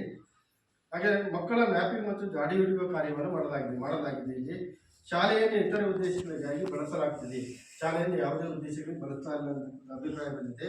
ಪ್ರವೇಶ ಶುಲ್ಕ, ಅರ್ಜಿ ಶುಲ್ಕ, ಕ್ಯಾಪ್ಟನ್ ಶುಲ್ಕ, ಬೋಧನಾ ಶುಲ್ಕ, ಇತರ ಶುಲ್ಕಗಳನ್ನು ಪಡೆಯಲಾಗ್ತದೆ. ಸರ್ಕಾರ ನಿಗದಿಪಡಿಸಿದ ಶುಲ್ಕಕ್ಕಿಂತ ಯಾವುದೇ ಶುಲ್ಕವನ್ನು ಪಡೆದಿಲ್ಲ ಅಂತಕ್ಕಂಥ ಅಭಿಪ್ರಾಯವನ್ನು ಹೇಳಿದ್ದಾರೆ. ಶಾಲಾ ಅಭಿವೃದ್ಧಿ ಮತ್ತು ಮೇಲುಸ್ತುವಾರಿ ಸಮಿತಿಯನ್ನು ರಚಿಸಲಾಗಿದೆ. ಒಂದು ಶಾಲೆ ಅಂದರೆ ಸರ್ಕಾರ ಅವಕಾಶ ಮಾಡಿಕೊಟ್ಟಿದೆ. ಶಾಲೆಯ ಅಭಿವೃದ್ಧಿಯಲ್ಲಿ ಶಿಕ್ಷಕರ ಪಾತ್ರ ಎಷ್ಟಿದೆಯೋ ಅಷ್ಟೇ ಈ ಶಾಲಾ ಅಭಿವೃದ್ಧಿ ಸಮಿತಿಯ ಪಾತ್ರ ಇರ್ತದೆ. ಎಲ್ಲ ಕಾರ್ಯಚಟುವಟಿಕೆಗಳಲ್ಲಿ ಅದು ಪಾಲ್ಗೊಂಡು ಶಾಲೆಯ ಅಭಿವೃದ್ಧಿಯಲ್ಲಿ ಅದೇನಾದರೂ ಭಾಗವಹಿಸಿದರೆ ಒಂದು ಉತ್ತಮವಾಗಿರ್ತಕ್ಕಂಥ ಶಾಲಾ ಕಲಿಕಾ ವಾತಾವರಣ ನಿರ್ಮಾಣ ಮಾಡಲಿಕ್ಕೆ ಸಾಧ್ಯತೆ ಇದೆ. ಕ್ರಿಯಾಶೀಲವಾಗಿರ್ತಕ್ಕಂಥ ಶಾಲಾಭಿವೃದ್ಧಿ ಸಮಿತಿ ಇದ್ದಲ್ಲಿ ಆ ಶಾಲೆ ಉತ್ತಮವಾಗಿರ್ತಕ್ಕಂಥ ಗುಣಮಟ್ಟದ ಶಿಕ್ಷಣವನ್ನು ನೀಡಲಿಕ್ಕೆ ಆಗ್ತದೆ. ಹಾಗಾಗಿ ಇಲ್ಲಿ ಇದೆಯಾ ಅಂತಕ್ಕಂಥದ್ದನ್ನು ಇಲ್ಲಿ ಒಂದು ಎಸ್ಟಿಎಂಸಿ ಸಮಿತಿ ಇದೆ, ಉತ್ತಮವಾಗಿ ಕಾರ್ಯನಿರ್ವಹಿಸುತ್ತಿದೆ ಅಂತಕ್ಕಂಥ ಅಭಿಪ್ರಾಯವನ್ನು ಹೇಳಿದ್ದಾರೆ ಇಲ್ಲಿ. ಅದೇ ರೀತಿ ನಿಯಮಾವಳಿಗಳ ಪ್ರಕಾರ ಆ ಎಸ್ಟಿಎಂಸಿ ಸಮಿತಿಯ ಸಭೆಯನ್ನು ಒಂದು ಶೈಕ್ಷಣಿಕ ವರ್ಷದಲ್ಲಿ 12 ಸಭೆಗಳನ್ನು ಮಾಡಬೇಕು. ಇಲ್ಲಿ ಏನೇನು ಶಾಲೆಯಲ್ಲಿ ಕಾರ್ಯಚಟುವಟಿಕೆ ನಡೀತದೆ ಅದೆಲ್ಲ ಚರ್ಚೆ ಆಗಬೇಕು. ಅದರ ನಡಾವಳಿಯನ್ನು ದಾಖಲಿಸಬೇಕು ಅಂತ ನಿಯಮಾವಳಿ ಇದೆ. ಅದರಲ್ಲಿ 2023-24ರಲ್ಲಿ 9 ಸಭೆಗಳಾಗಿರ್ತಕ್ಕಂಥ ದಾಖಲಾತಿ ನಿರ್ವಹಣೆ ಆಗಿದೆ. ಆಮೇಲೆ ಇಲಾಖಾ ನಿಯಮದ ಪ್ರಕಾರ ಒಂದು ಇಲಾಖಾಧಿಕಾರಿಗಳು ಒಂದು ಪ್ರೌಢಶಾಲೆಗೆ, ಕ್ಷೇತ್ರ ಶಿಕ್ಷಣಾಧಿಕಾರಿಗಳು ಒಂದು ವರ್ಷದಲ್ಲಿ 2 ಬಾರಿ ಭೇಟಿ ನೀಡಬೇಕು ಅಂತಕ್ಕಂಥ ನಿಯಮ ಇದೆ. ಆ ಪ್ರಕಾರ ಅವರು ದಾಖಲಾತಿಯನ್ನು ನಿರ್ವಹಣೆ ಮಾಡಬೇಕು. ಇಲ್ಲಿ 3 ಬಾರಿ ಭೇಟಿ ನೀಡಿರ್ತಕ್ಕಂಥ ಕಂಡು ಬಂದಿದೆ. ಕ್ಷೇತ್ರ ಸಮನ್ವಯಾಧಿಕಾರಿಗಳು 2 ಬಾರಿ ಭೇಟಿ ನೀಡಬೇಕು ಅಂತಕ್ಕಂಥ ನಿಯಮ ಇದೆ. ಅದರ ಪ್ರಕಾರ 2 ಬಾರಿ ಭೇಟಿ ನೀಡಿದ ದಾಖಲಾತಿ ನಿರ್ವಹಣೆ ಆಗಿದೆ. ಆಮೇಲೆ ಶಾಲೆಯಲ್ಲಿ ಕ್ರೀಡಾ ಅನುದಾನವನ್ನು ಪಡ್ಕೊಂಡಿದೆಯಾ, ಗ್ರಂಥಾಲಯದ ಅನುದಾನವನ್ನು ಪಡ್ಕೊಂಡಿದೆಯಾ, 24-25ರಲ್ಲಿ 25-26ರಲ್ಲಿ ಕ್ರೀಡಾ ಅನುದಾನವನ್ನು ಪಡ್ಕೊಂಡಿದೆ. ಅದಕ್ಕೆ ಸಂಬಂಧಪಟ್ಟಿರ್ತಕ್ಕಂಥ ಕ್ರೀಡಾ ವಸ್ತುಗಳನ್ನು ಖರೀದಿ ಮಾಡಿದ್ದಾರೆ. ಆಮೇಲೆ 24-25ರಲ್ಲಿ ಗ್ರಂಥಾಲಯದ ಅನುದಾನವನ್ನು 15,000 ಪಡ್ಕೊಂಡಿದೆ. ಅದಕ್ಕೆ ತಕ್ಕಂತೆ 60 ಪುಸ್ತಕಗಳನ್ನು ಖರೀದಿಸಿ ಗ್ರಂಥಾಲಯದಲ್ಲಿ ಅಳವಡಿಸಲಾಗಿದೆ. ಆಮೇಲೆ ಹೆಣ್ಣು ಮಕ್ಕಳಿಗೆ 2 ವರ್ಷದಲ್ಲಿ 24-25 ಮತ್ತು 25-26ರಲ್ಲಿ 9,000 ಅಂತ 2 ಕಂತುಗಳಲ್ಲಿ 18,000 ಹೆಣ್ಣು ಮಕ್ಕಳಿಗೆ ಸ್ವಯಂ ರಕ್ಷಣಾ ತರಬೇತಿ ಅನುದಾನವನ್ನು ಸರ್ಕಾರ ನೀಡಿದೆ. ಅದರ ಪ್ರಕಾರ ಖಾಸಗಿ ಶಿಕ್ಷಕರಿಗೆ ತರಬೇತಿಯನ್ನು ನೀಡ್ತಾ ಇದ್ದಾರೆ ಇಲ್ಲಿ. ಆಮೇಲೆ ಶಾಲೆಯ ಸ್ವಚ್ಛತೆಗೆ ಸಂಬಂಧಪಟ್ಟಂತೆ ಸ್ವಚ್ಛತಾ ಕ್ರಿಯಾ ಯೋಜನೆಯನ್ನು ತಯಾರು ಮಾಡಬೇಕು, ಅದನ್ನಾಗಲೇ ತಯಾರು ಮಾಡಿದ್ದಾರೆ ಇಲ್ಲಿ. ಆಮೇಲೆ ಶಾಲಾ ಮಕ್ಕಳ ಸುರಕ್ಷತೆಗೆ ಸಂಬಂಧಪಟ್ಟಂತೆ ಒಂದು ಶಾಲಾ ಸುರಕ್ಷತಾ ಸಮಿತಿ ಅಧ್ಯಾಪಕರು ಮತ್ತು ಪೋಷಕರನ್ನು ಒಳಗೊಂಡಂತಹ ಒಂದು ಸಮಿತಿಯನ್ನು ರಚನೆ ಮಾಡಬೇಕು, ಅದನ್ನು ರಚನೆ ಮಾಡಿದ್ದಾರೆ. ದೂರುಗಳಿಂದ ಏನಾದರೂ ಇದ್ದರೆ ದೂರು ಪೆಟ್ಟಿಗೆಯನ್ನು ನಿರ್ವಹಣೆ ಮಾಡಬೇಕು, ಅದನ್ನು ಮಾಡಿದ್ದಾರೆ. ಶಾಲಾ ಸುರಕ್ಷತೆಯ ಬಗ್ಗೆ ಶಾಲಾ ಸುರಕ್ಷಾ ಪ್ರತಿಜ್ಞೆಯನ್ನು ಮಕ್ಕಳಿಂದ ಮಾಡಿಸಬೇಕು, ಅದನ್ನು ಮಾಡಿಸ್ತಾ ಇದ್ದಾರೆ. ವಿದ್ಯುತ್ ತಂತಿಗಳನ್ನು ಮತ್ತು ಕೇಬಲ್ಗಳನ್ನು ಸರಿಯಾದ ಅರ್ಥಿನೊಂದಿಗೆ ಇನ್ಸುಲೇಟ್ ಮಾಡಲಾಗಿದೆ ಮತ್ತು ಮಕ್ಕಳು ತಲುಪುವ ಅಂತರದಲ್ಲಿ ಇರುತ್ತದೆ. ಏನಾದರೂ ತರಗತಿ ಕೊಠಡಿ, ಶಾಲಾ ಪರಿಸರದಲ್ಲಿ ಅಥವಾ ಎಲ್ಲಾದರೂ ವಿದ್ಯುತ್ ತಂತಿಗಳು ಏನಾದರೂ ಮಕ್ಕಳಿಗೆ ಅಪಾಯದ ಹಂತದಲ್ಲಿ ಏನಾದರೂ ಇದೆಯಾ ಅಂತಕ್ಕಂಥದ್ದನ್ನು ನಾವು ಪರಿಶೀಲನೆ ಮಾಡಿದ್ವಿ. ಎಲ್ಲೂ ಆ ರೀತಿಯಾಗಿ ಕಂಡು ಬಂದಿಲ್ಲ.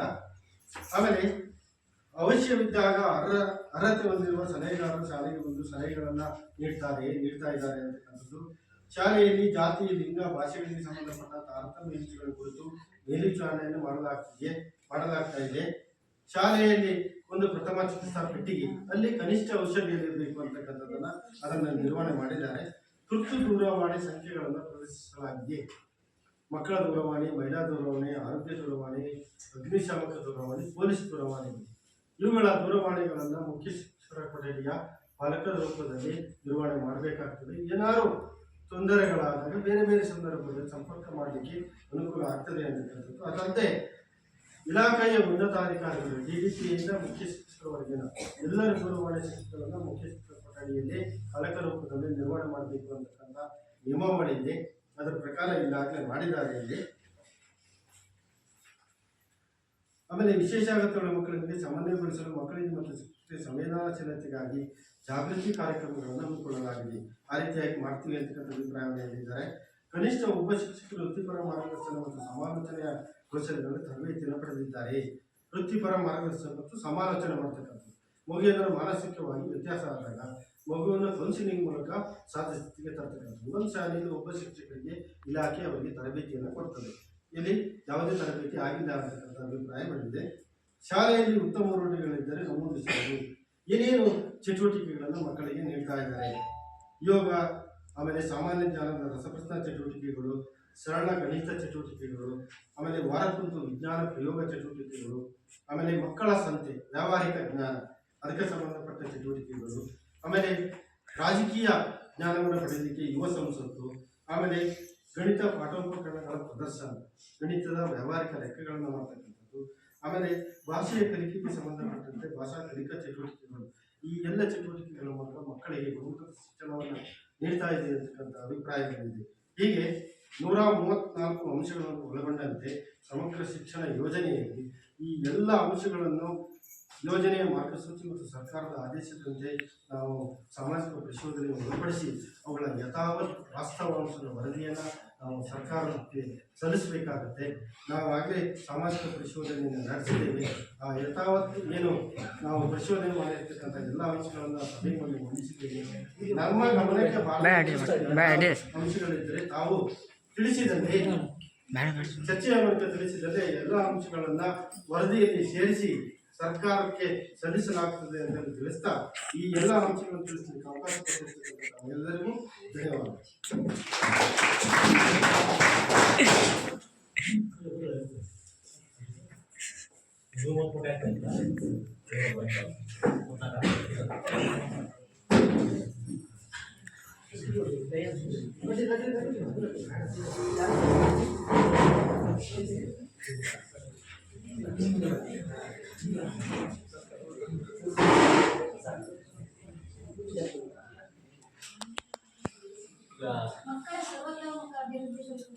ಈಗ ಲಾಸ್ಟ್ ಏನು ಮಾಡಿಲ್ಲ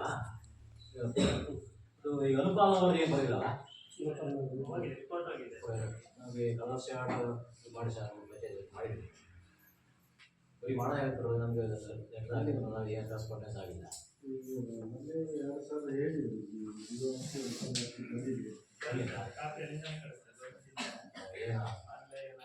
ಈಗ ಈ ಪಟ್ಟಿಗಳ ಬಗ್ಗೆ ನಮಗೊಂದು ಆಗಲಿ ಚೆನ್ನಾಗಿತ್ತು.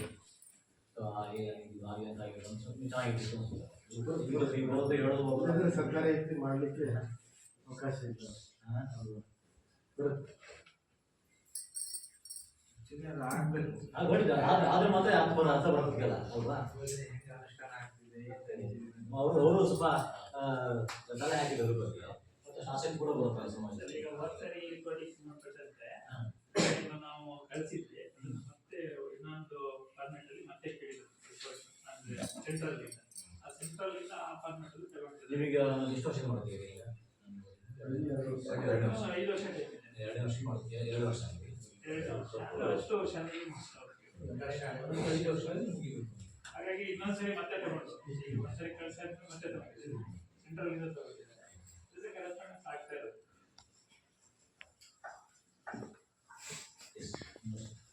ಮಕ್ಕಳ ಸರ್ವತೋಮುಖ ಅಭಿವೃದ್ಧಿ, all-round development of the child ಹೇಗೆ ಆಗಬೇಕು, ಆ ಮಕ್ಕಳ ಸರ್ವತೋಮುಖ ಅಭಿವೃದ್ಧಿ ಆಗಬೇಕು ಅಂತಂದರೆ ಶಾಲೆಯಲ್ಲಿ ಇರಬೇಕಾದಂಥ ಮೂಲಭೂತ ಸೌಕರ್ಯಗಳು ಏನು, ಹಾಗೂ ಶಾಲೆಗೆ ಬೇಕಾದಂಥ ಮಕ್ಕಳಿಗೆ ಅನುಕೂಲಕರವಾದಂಥ ವಾತಾವರಣ ಶಾಲೆಯಲ್ಲಿ ಹೇಗಿರಬೇಕು ಅಂತಕ್ಕಂಥ ಸಂಪೂರ್ಣವಾದಂಥ ಸಮಗ್ರವಾದಂಥ ವರದಿ ಮಂಡನೆಯನ್ನು ಮಾಡಿದಂಥ ಶ್ರೀಯುತ ದೇವೇಂದ್ರಪ್ಪ ಸಂಪನ್ಮೂಲ ವ್ಯಕ್ತಿ ಸಾಮಾಜಿಕ ಪರಿಶೋಧನೆಗಳಿಗೆ ಧನ್ಯವಾದಗಳು.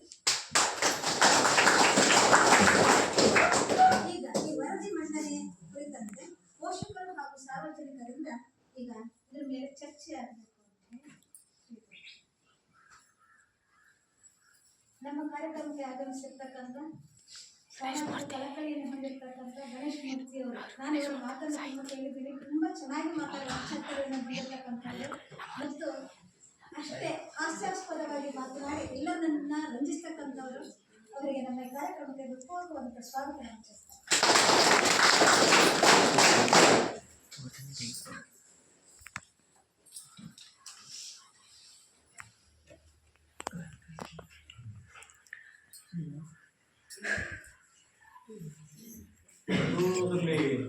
ಈಗ ದೂರಿಂದ ಬರ್ತಕ್ಕಂಥ ಮಕ್ಕಳಿಗೆ ಬತ್ತೆ ಕೊಡ್ತಕ್ಕಂಥ ಒಂದು ಓದಿದೆ. ಯಾಕೆ ಮಾಸ್ಟರ್ ಈಗ ಆಲ್ರೆಡಿ ಮಾಹಿತಿ ಕೊಟ್ಟಿದ್ರು ಇಷ್ಟು ಜನ ಬರ್ತಾರೆ ಅಂತ ಹೇಳಿ. ಈ ಫಸ್ಟ್ ಇದುವರೆ ಒಂದ್ಸತಿ ಬಂದಿಲ್ಲ. ಬಂದಿಲ್ಲ. ಸೊ ಇಷ್ಟು ವಿದ್ಯಾರ್ಥಿಗಳು ಬರ್ತಾರೆ ಅಂತ ಹೇಳಿ, ಇಷ್ಟು ಕಿಲೋಮೀಟರ್ ದೂರದಿಂದ ಬರ್ತಾರೆ ಅಂತ ಮಾಹಿತಿಯನ್ನು ಸರ್ಕಾರ ಕಳಿಸಿದ್ದೀವಿ. ಸೊ ಈಗ ಎಷ್ಟು ಮಕ್ಕಳಿಗೆ ಈ ವರ್ಷ 15 ಮಕ್ಕಳಿದೆ. ಹಿಂದಿನ ವರ್ಷಗಳಲ್ಲಿ 23 ಮಕ್ಕಳಲ್ಲಿ 25.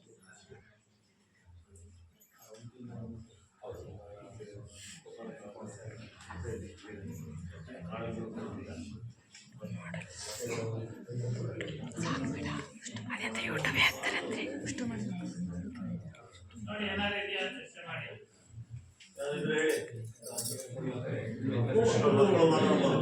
ಈಗ ನಾವು ಬರೋದಿಲ್ಲ. ಒಂದ್ಸತಿ ಮೊಬೈಲ್ ಆ್ಯಪ್ ಹೋಗ್ಬೇಕಾ? ಒಂದ್ಸತಿ ಮೊಬೈಲ್ ಆ್ಯಪ್ ತಪ್ಪಾಗಿರ್ಬೋದು. ಅಂದ್ರೆ ನಾವು ಇಲ್ಲಿ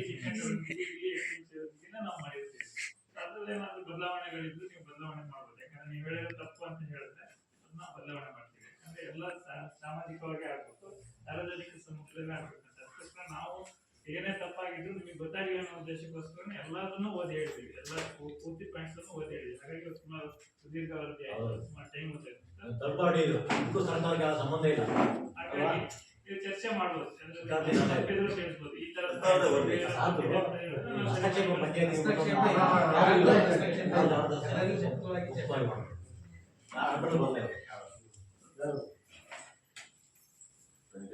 ಏನಾದ್ರು ಇದೆಯಾ? ಪೋಷಕರು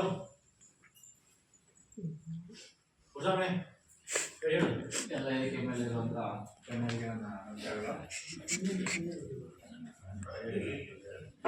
ಹಾಗೆ ಸರ್, ನಾವು ಈಗ ಕಾಸ್ಮೆಟಿಕಲ್ಲೇ ಶೌಚಾಲಯದ ಬಗ್ಗೆ ಸ್ವಲ್ಪ ನೋಡಿದೆವು. ಆಗ ಅಧ್ಯಕ್ಷರು ಮತ್ತು ನಮ್ಮ ಶಿಕ್ಷಕರೆಲ್ಲ ಸೇರಿ ಅದು ಇನ್ನೂ ಸ್ವಚ್ಛತೆ ಸ್ವಲ್ಪ ಬೇಕು ಅಂತ ಕಾಣಿಸ್ತು.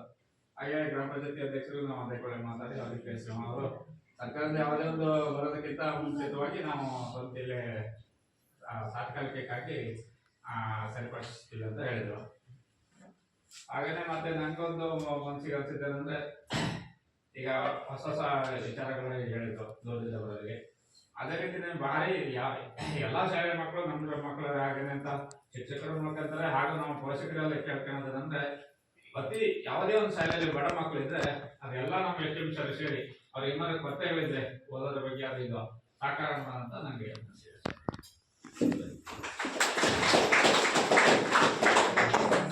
ಶೌಚಾಲಯದ ಬಗ್ಗೆ ನಾವು ಈಗ ಒಂದು ಶೌಚಾಲಯ ಆಗಿದೆ, ಒಂದು ಶೌಚಾಲಯ ಆಗಿದೆ, ಇನ್ನೊಂದು ಆಗ್ಬೇಕು ಅಂತ ಹೇಳಿದ್ರೆ ಅವ್ರು ಈಗ 5 ಲಕ್ಷ ಬರೋದಕ್ಕೆ ಸಮುದಾಯ ಶೌಚಾಲಯ ಅಂತ ಹೇಳಿ ಕಳ್ಸ್ಕೊಟ್ಟಿದ್ದೀವಿ. ನೀವು ನಿಮ್ಮ ವತಿಯಿಂದನೂ ಒಂದು ಕಳ್ಸ್ಕೊಡಿ ಇಲಾಖೆಗೆ. ಈಗ ಒಂದು 2018 ಒಂದು ಶೌಚಾಲಯ ಕಟ್ಸ್ಕೊಂಡಿದ್ದಾರೆ, ಅದು ಇರೋದು ಕೊರತೆ ಇದೆ ಇರೋ ಮಕ್ಕಳ ಸಂಖ್ಯೆಗೆ. ಹಳೆ ಶೌಚಾಲಯ ಬಿದ್ದೋಗಂತಂದ್ರೆ ಅದು ಆಲ್ರೆಡಿ ಇನ್ನೊಂದು ಶೌಚಾಲಯ ಏನಾಗಿದೆ ಅಂದ್ರೆ ನನ್ಗೆ ಗೊತ್ತಿರಲಿಲ್ಲ, ಅದು ಹಿಂದಿನ ಇವರು ಕನೆಕ್ಟ್ ಮಾಡೋದು ಅದು ವರ್ಷ ಡೆಮಾಲಿಷ್ ಮಾಡಲಿಕ್ಕೆ ಅಂತ ಬರ್ದಿಯಾರ ಗೊತ್ತೊಮ್ಮಿ ಗಿಡ ಬರ್ತವೆ ಹಂಗೆ ಬರ್ತವೆ ಗೊತ್ತೊಮ್ಮಿ ಅದೇ ಯೂಸ್ಲೆಸ್ ಸರ್ ಯೂಸ್ ಬರಲ್ಲ. ಶೌಚಾಲಯ ಮಾಡಿದೆ ಎಷ್ಟು ಆಯ್ತಾ, ಪ್ರತಿ ಬಜೆಟ್ ಮಾಡಿಡಿ ಅಷ್ಟು ಮಾಡೋದು. ಅದೊಂದು ಲೆಟರ್ ಕೊಟ್ಟಿದ್ದೀನಿ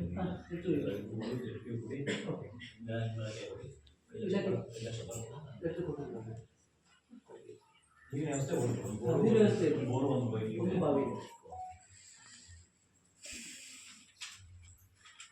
ಕರೆಂಟ್ ಒಂದು ಇದೆ ಇಲ್ಲಿ, ಸ್ವಲ್ಪ ತೊಂದರೆ ಕೊಡುತ್ತೆ ಅಷ್ಟು. ಕರೆಂಟ್ ಇಲ್ಲಿದೆ, ಅದು ಕಂಬ ಅದು ಆ್ಯಕ್ಚುಲಿ ಕಬ್ಬಡ ಕಂಬ ಒಂದು ಲೆಟರ್ ಮಾಡಿಬಿಡಿ ಇದಾಗಿ.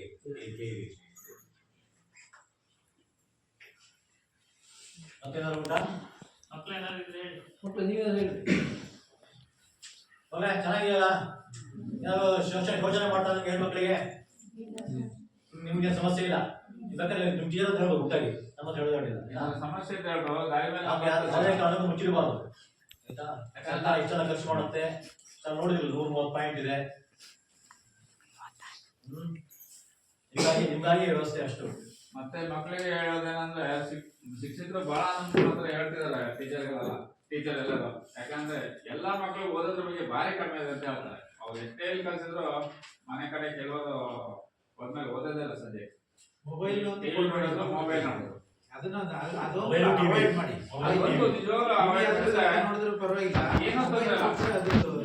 ಈಗ ಸಮಸ್ಯೆನೇ ಅದು ಬಿಟ್ರೆ ನೋಡ್ತಾ ಹೋಗ್ತಾರೆ.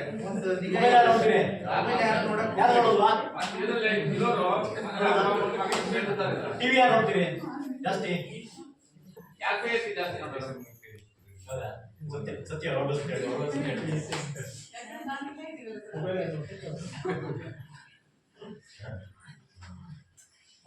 ಟಿವಿ ನೋಡ್ಬೇಕಾದ್ರೆ ಅಷ್ಟೇ ಇನ್ಕಮ್ ಬೇಕಲ್ಲ, ಜಾಸ್ತಿ ಹೋದ್ರೆ ನಮ್ಮ ಜೀವನ ಯಾರು ಸರಿ ಮಾಡೋದಿಲ್ಲ ಆಯ್ತಾ. ಎಷ್ಟು ಏನ್ ಮಾಡಿದ್ರು ನಾವು ಮನ್ಸು ಮಾಡಿದ್ರೆ ಎಷ್ಟೇ ಹೊಸ ವರ್ಷ ಬಂದು ಇಷ್ಟೇ ನಾವು ಬದಲಾದ್ರೆ ಮಾತ್ರ ಎಲ್ಲ ಬದಲಾವಣೆ ಆಗುತ್ತೆ. ನಾವು ಓದೋ ಟೈಮ್ ಮುಗಿದಾದ್ಮೇಲೆ ಇಂಥ ಅವಕಾಶ ಸಿಗಲ್ಲ ಯಾವಾಗಲೂ. ಅದು ಜಾಸ್ತಿ ನೆನಪಲ್ಲಿ ಇಟ್ಕೊಂಡು ಆದಷ್ಟು ಓದೋದು ಬಗ್ಗೆ ಗಮನ ಕೊಡ್ಬೋದು. ನೋಡಿ ವಿಷಯ ಕೇಳಿ ಇಷ್ಟೊಂದು ವಿಷಯ ಹೇಳೋದ್ರ ಬಗ್ಗೆ ಎಲ್ಲರೂ ನಿಮ್ಗೆ ಕಟ್ಟಿದ್ಯಾ? ನಮ್ಮ ಲೇಡೀಸ್ ಕಡೆಯಿಂದ ಒಂದು ಏನು ಮಾತಾಡಿ ವಿಚಾರ ಬಗ್ಗೆ ಹೇಳಿದ್ರೆ ಸಮಸ್ಯೆ ಹೇಳಿ. ಟೀಚರ್ ಮಾತಾಡ್ಬೋದು, ಮಾಡ್ಬೋದು, ವರದಿ ಹೋಗುತ್ತೆ ಈಗ. ಹಾಗಾಗಿ ನಾನು ಮಂಡಳಿಂದ ಕಾಗಡಿ ಬರೋದಕ್ಕೆ 3-4 ಕಡೆ ನಾಯಿ ಹಾಕಾಗ್ತದೆ ನನ್ನ ಬೈಕಲ್ಲಿ. ಆ ತರ ಸಮಸ್ಯೆಗಳು ಇರ್ತವೆ. ಅದನ್ನ ನಿಜವಲ್ಲ ಸರ್, ನಿಜವಲ್ಲ. ಅದು ಅಕ್ಕಂಗದ್ದೆಲ್ಲಂತೂ ಮುಂದೆ ಹೋಗಕ್ಕೆ ಬಿಡೋದು ಅದನ್ನ. ಆ ತರ ಸಮಸ್ಯೆದಲ್ಲಿ ಅದು ನಾವು ನಿಜವಾಗ್ಲೂ ಗಮನಿಸಬೇಕು. ಈಗ ನಮ್ಗೆ ಬೆಸ್ಟ್ ಬರುತ್ತೆ, ನಮ್ಮ ಬೈಕಲ್ಲಿ ಹೋಗ್ತೀವಿ. ಈಗ ನೀವು ದಾರಿ ಹೋದ್ರೆ ಕೈ ಬಿಡ್ತಾವೆ.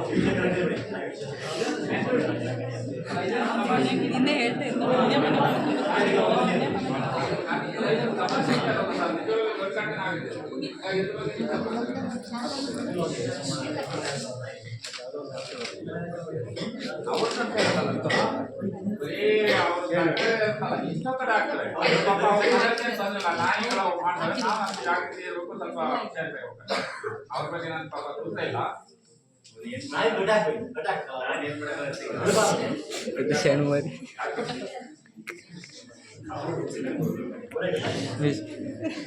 ಗಾಡಿ ಬಿಟ್ಟು ಹೋದ್ರ ರಾಜಿ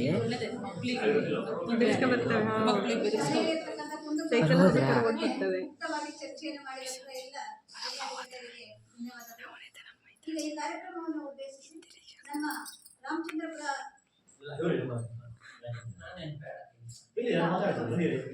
ತಾಲೂಕಿನ ಅಧ್ಯಕ್ಷರು ಗಣೇಶ್ ಮೂರ್ತಿ ಸರ್ ಅವರು ಈ ಕಾರ್ಯಕ್ರಮವನ್ನು ಉದ್ದೇಶಿಸಿ ಮಾತನಾಡಬೇಕು.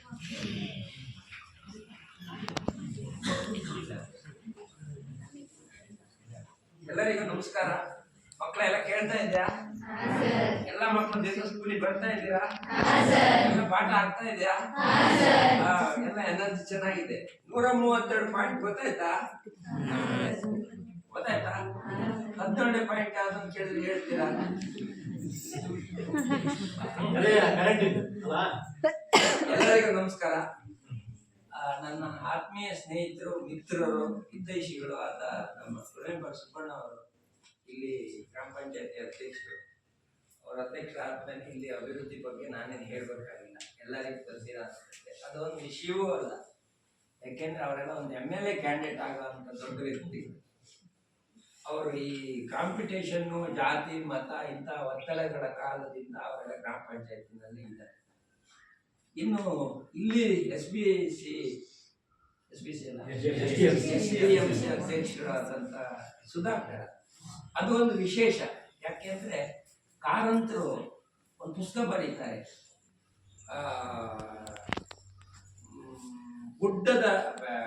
ಬೆಟ್ಟದ ಜೀವ ಅಂತ.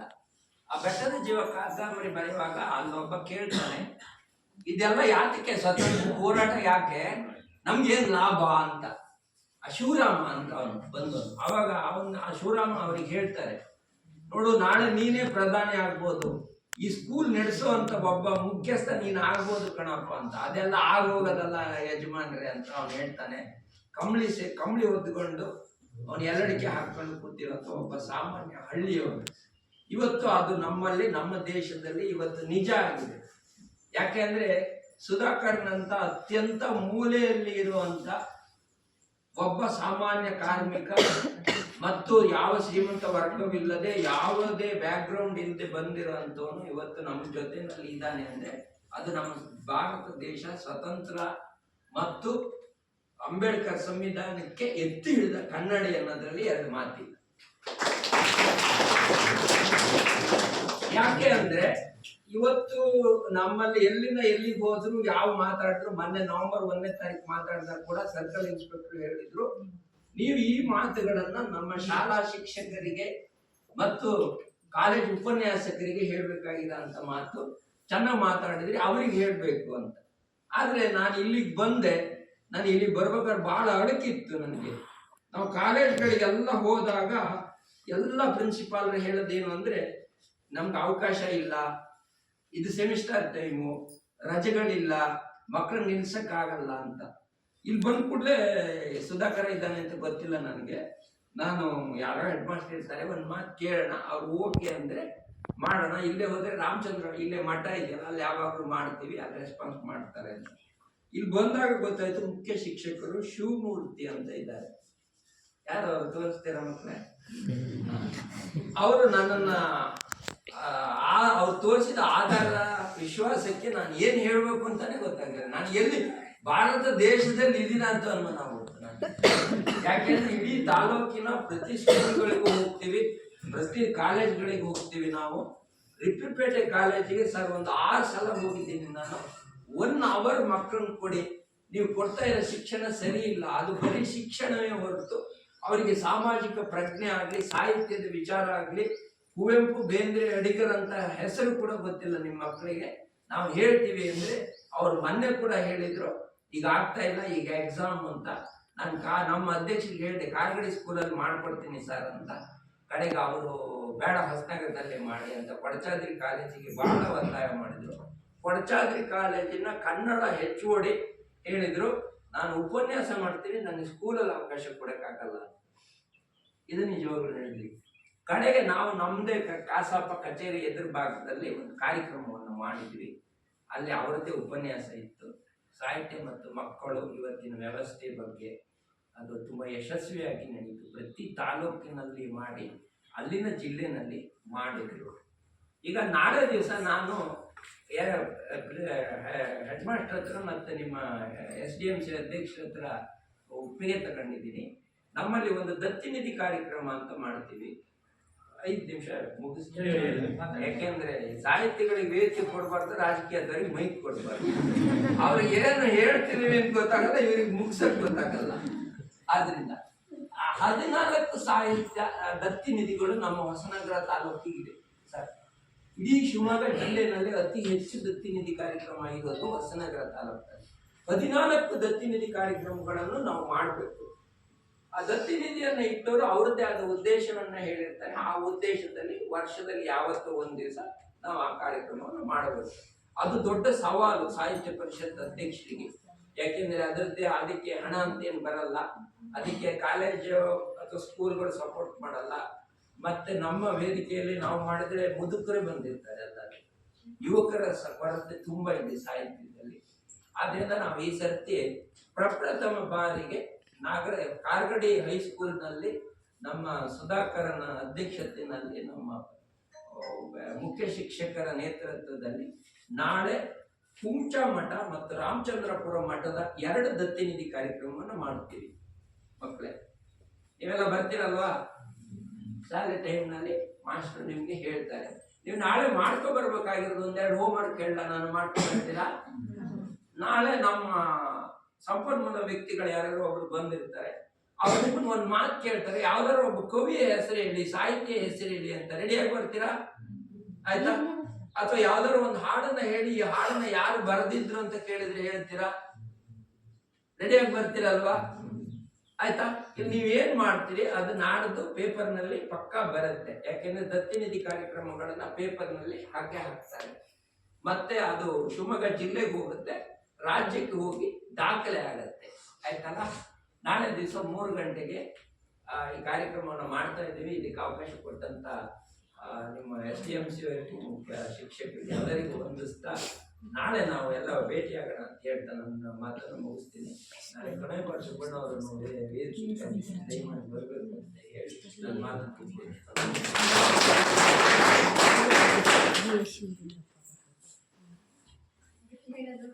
ಉದ್ಯಮಂ ಸಾಹಸಂ ಧೈರ್ಯಂ ಬುದ್ಧಿಶಕ್ತಿ ಪರಾಕ್ರಮಃ ಷಡಯತೆ ಯತ್ರ ವರ್ತಂತೆ ತತ್ರ ದೇವ ಸಹಾಯಕ. ಪ್ರಯತ್ನ, ಧೈರ್ಯ, ಬುದ್ಧಿ, ಶಕ್ತಿ, ಪರಾಕ್ರಮ ಈ 6 ಗುಣಗಳು ಎಲ್ಲಿರುತ್ತೋ ಅಲ್ಲಿ ದೈವವೂ ಕೂಡ ಸಹಾಯ ಮಾಡುತ್ತೆ ಅಂತ. ಹೀಗೆ ಈ 6 ಗುಣಗಳನ್ನು ಬೆಳೆಸಿಕೊಂಡು ದೈವೀ ಕೃಪೆಗೆ ಪಾತ್ರರಾಗಿ ಈ ಸಮಾಜದಲ್ಲಿ ಒಂದು ಕಳಕಳಿಯನ್ನು ಇಟ್ಕೊಂಡು ಬಂದಿರತಕ್ಕಂಥವರು ಗಣೇಶ್ ಮೂರ್ತಿಯವರು. ಅವರ ಸಾಥ್ನಲ್ಲೇ ಕೂಡ ಈಗ ಆ ದೈವೀ ಕೃಪೆಗೆ ಪಾತ್ರರಾಗಿರ್ತಕ್ಕಂಥವ್ರನ್ನ ಗುರುತಿಸಿದಂಥವರು ಕೂಡ ಈಗ ನಮ್ಮ ಅಧ್ಯಕ್ಷರ ಬಗ್ಗೆ ಹೇಳಿದರು. ಅವರು ಕೂಡ ಅದೇ ನಿಟ್ಟಿನಲ್ಲಿ ನಡೆದಿದ್ದಾರೆ ಅಂತ ಹೇಳಿ ಆಶಿಸಿದಂತಹ ಗಣೇಶ್ ಮೂರ್ತಿ ಸರ್ ಅವರು ನಾಳೆ ನಮ್ಮ ಶಾಲೆಯಲ್ಲಿ ದತ್ತಿನಿಧಿ ಕಾರ್ಯಕ್ರಮದ ಅಡಿಯಲ್ಲಿ ಕಾರ್ಯಕ್ರಮವನ್ನು ಮಾಡಿದ್ದಾರೆ. ಅವರಿಗೆ ನಮ್ಮ ಶಾಲೆಯ ಪರವಾಗಿ ಸ್ವಾಗತವನ್ನು ಕೋರ್ತಾ ಅವರ ಆಶಯ ಈಡೇರಲಿ ಅಂತ ಹೇಳ್ತಾ ಎಲ್ಲರಿಗೂ ನಮಸ್ಕಾರ. ಹಾಗೆಯೇ ಈ ಕಾರ್ಯಕ್ರಮದ ರಾಮಚಂದ್ರಪುರ ಗ್ರಾಮ ಪಂಚಾಯತಿ ಈಗ ಈ ಕಾರ್ಯಕ್ರಮವನ್ನು ಆದಿಲ್ ಸರ್ ಅವರು ಮಾತನಾಡಬೇಕು ಅಂತ ಹೇಳಿ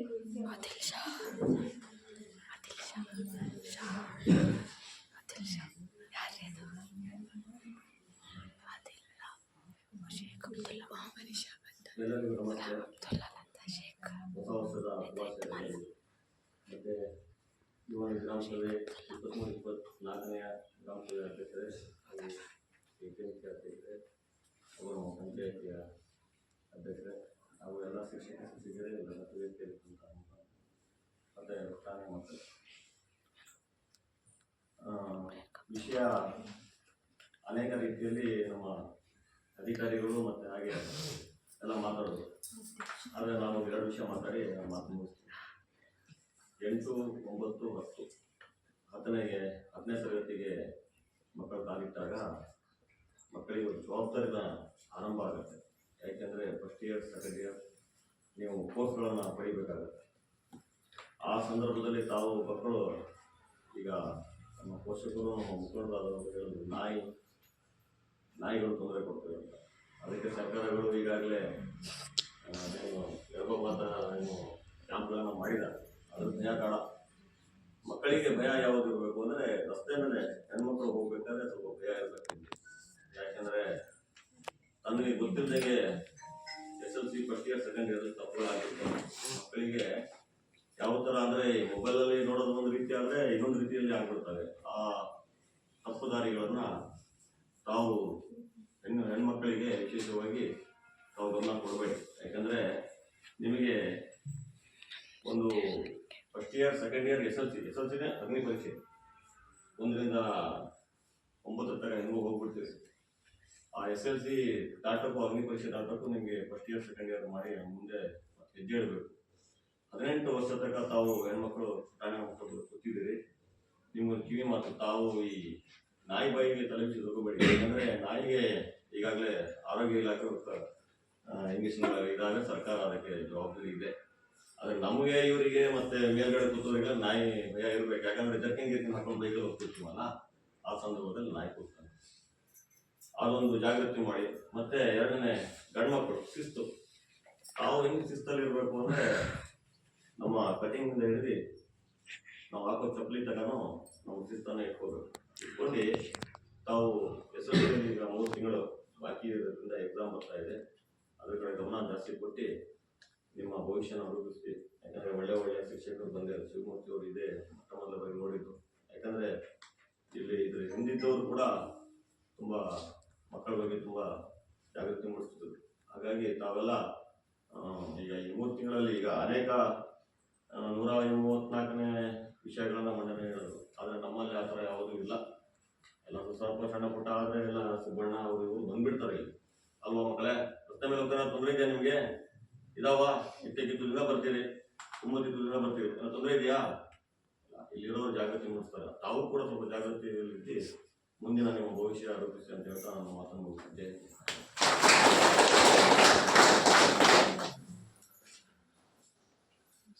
ಈ ಪ್ರೌಢಶಾಲಾ ಹಂತದಲ್ಲಿ ಆಗ್ತಕ್ಕಂಥ ಅನಾಹುತಗಳು ಹಾಗೂ ನಾವು ಈ ವಯಸ್ಸಿನಲ್ಲಿ ಯಾವ ರೀತಿಯಾಗಿ ಕಾಳಜಿಯಿಂದ ಇರಬೇಕು ಅಂತ ಹೇಳಿ ತಿಳಿಸಿ ನಮ್ಮ ಶಾಲೆಯ ಬಗ್ಗೆ ಕಾಳಜಿಯನ್ನು ಹೊಂದಿರತಕ್ಕಂಥ ಶ್ರೀಯುತ ಇಬ್ರಾಹಿಂ ಸರ್ ಅವರಿಗೆ ಧನ್ಯವಾದಗಳು. ಧನ್ಯವಾದಗಳು.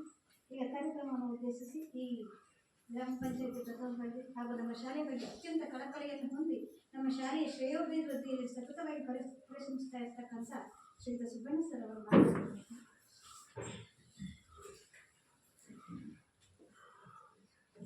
ಈ ಒಂದು ಅರ್ಥಪೂರ್ಣ ಕಾರ್ಯಕ್ರಮದ ಅಧ್ಯಕ್ಷರು ಆತ್ಮೀಯರಾಗಿರ್ತಕ್ಕಂಥ ತೋಟಗಾರಿಕೆ ಇಲಾಖೆ ನಿರ್ದೇಶಕರ ಅವರೇ, SDMC ಅಧ್ಯಕ್ಷರಾಗಿರ್ತಕ್ಕಂಥ ಸುಧಾಕರ್ ಅವರೇ,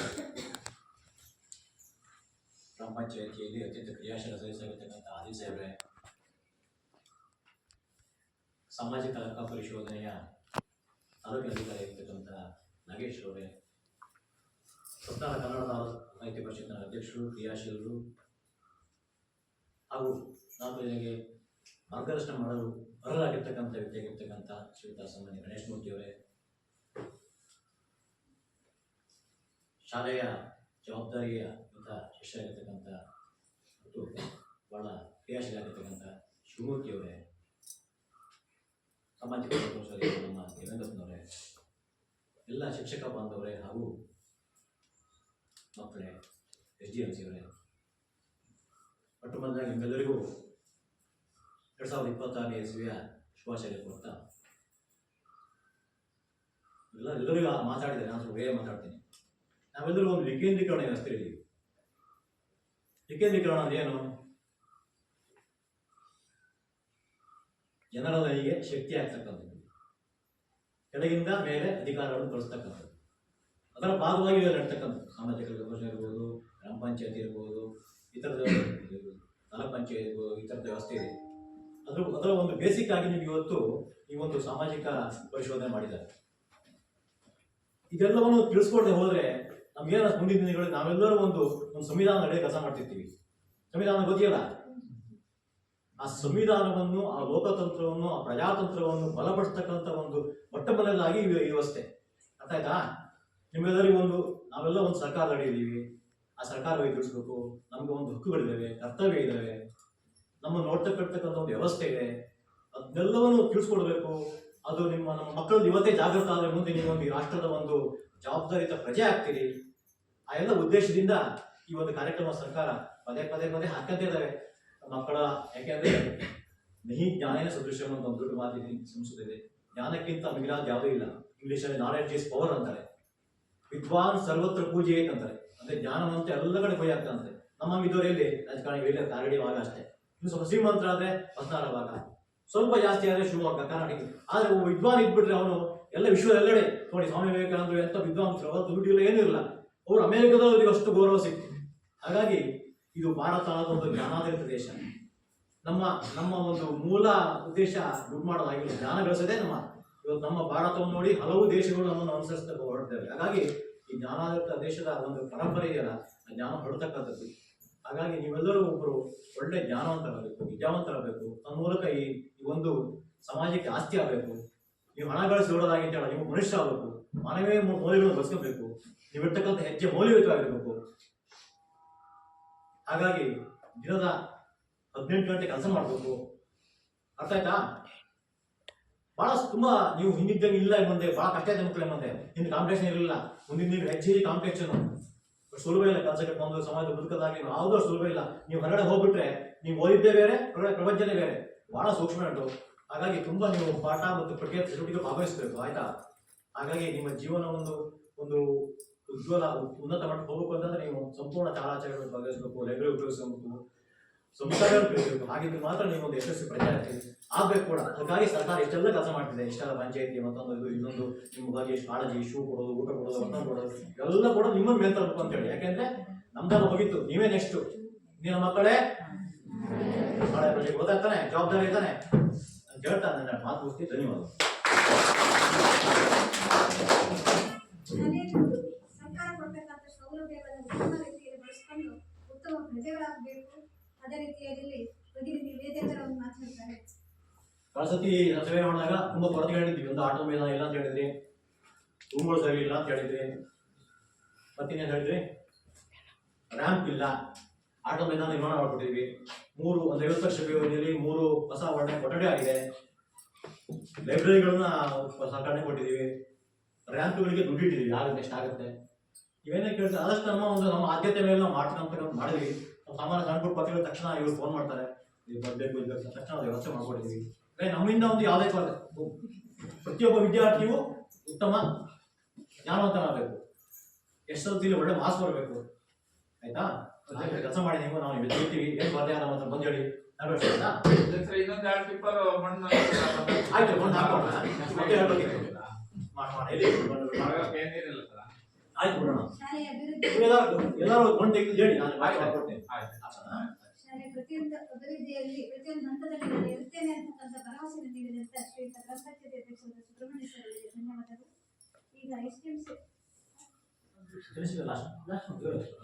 ಅಧ್ಯಕ್ಷರಾಗಿರುವ ಶ್ರೀಯುತ ಸುಧಾಕರ್ ಅವರು ಮಾತನಾಡಬೇಕು ಅಂತ ಕೇಳ್ತೇನೆ.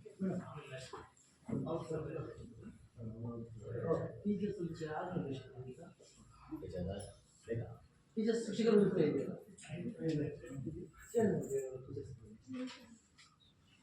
ಆಮೇಲೆ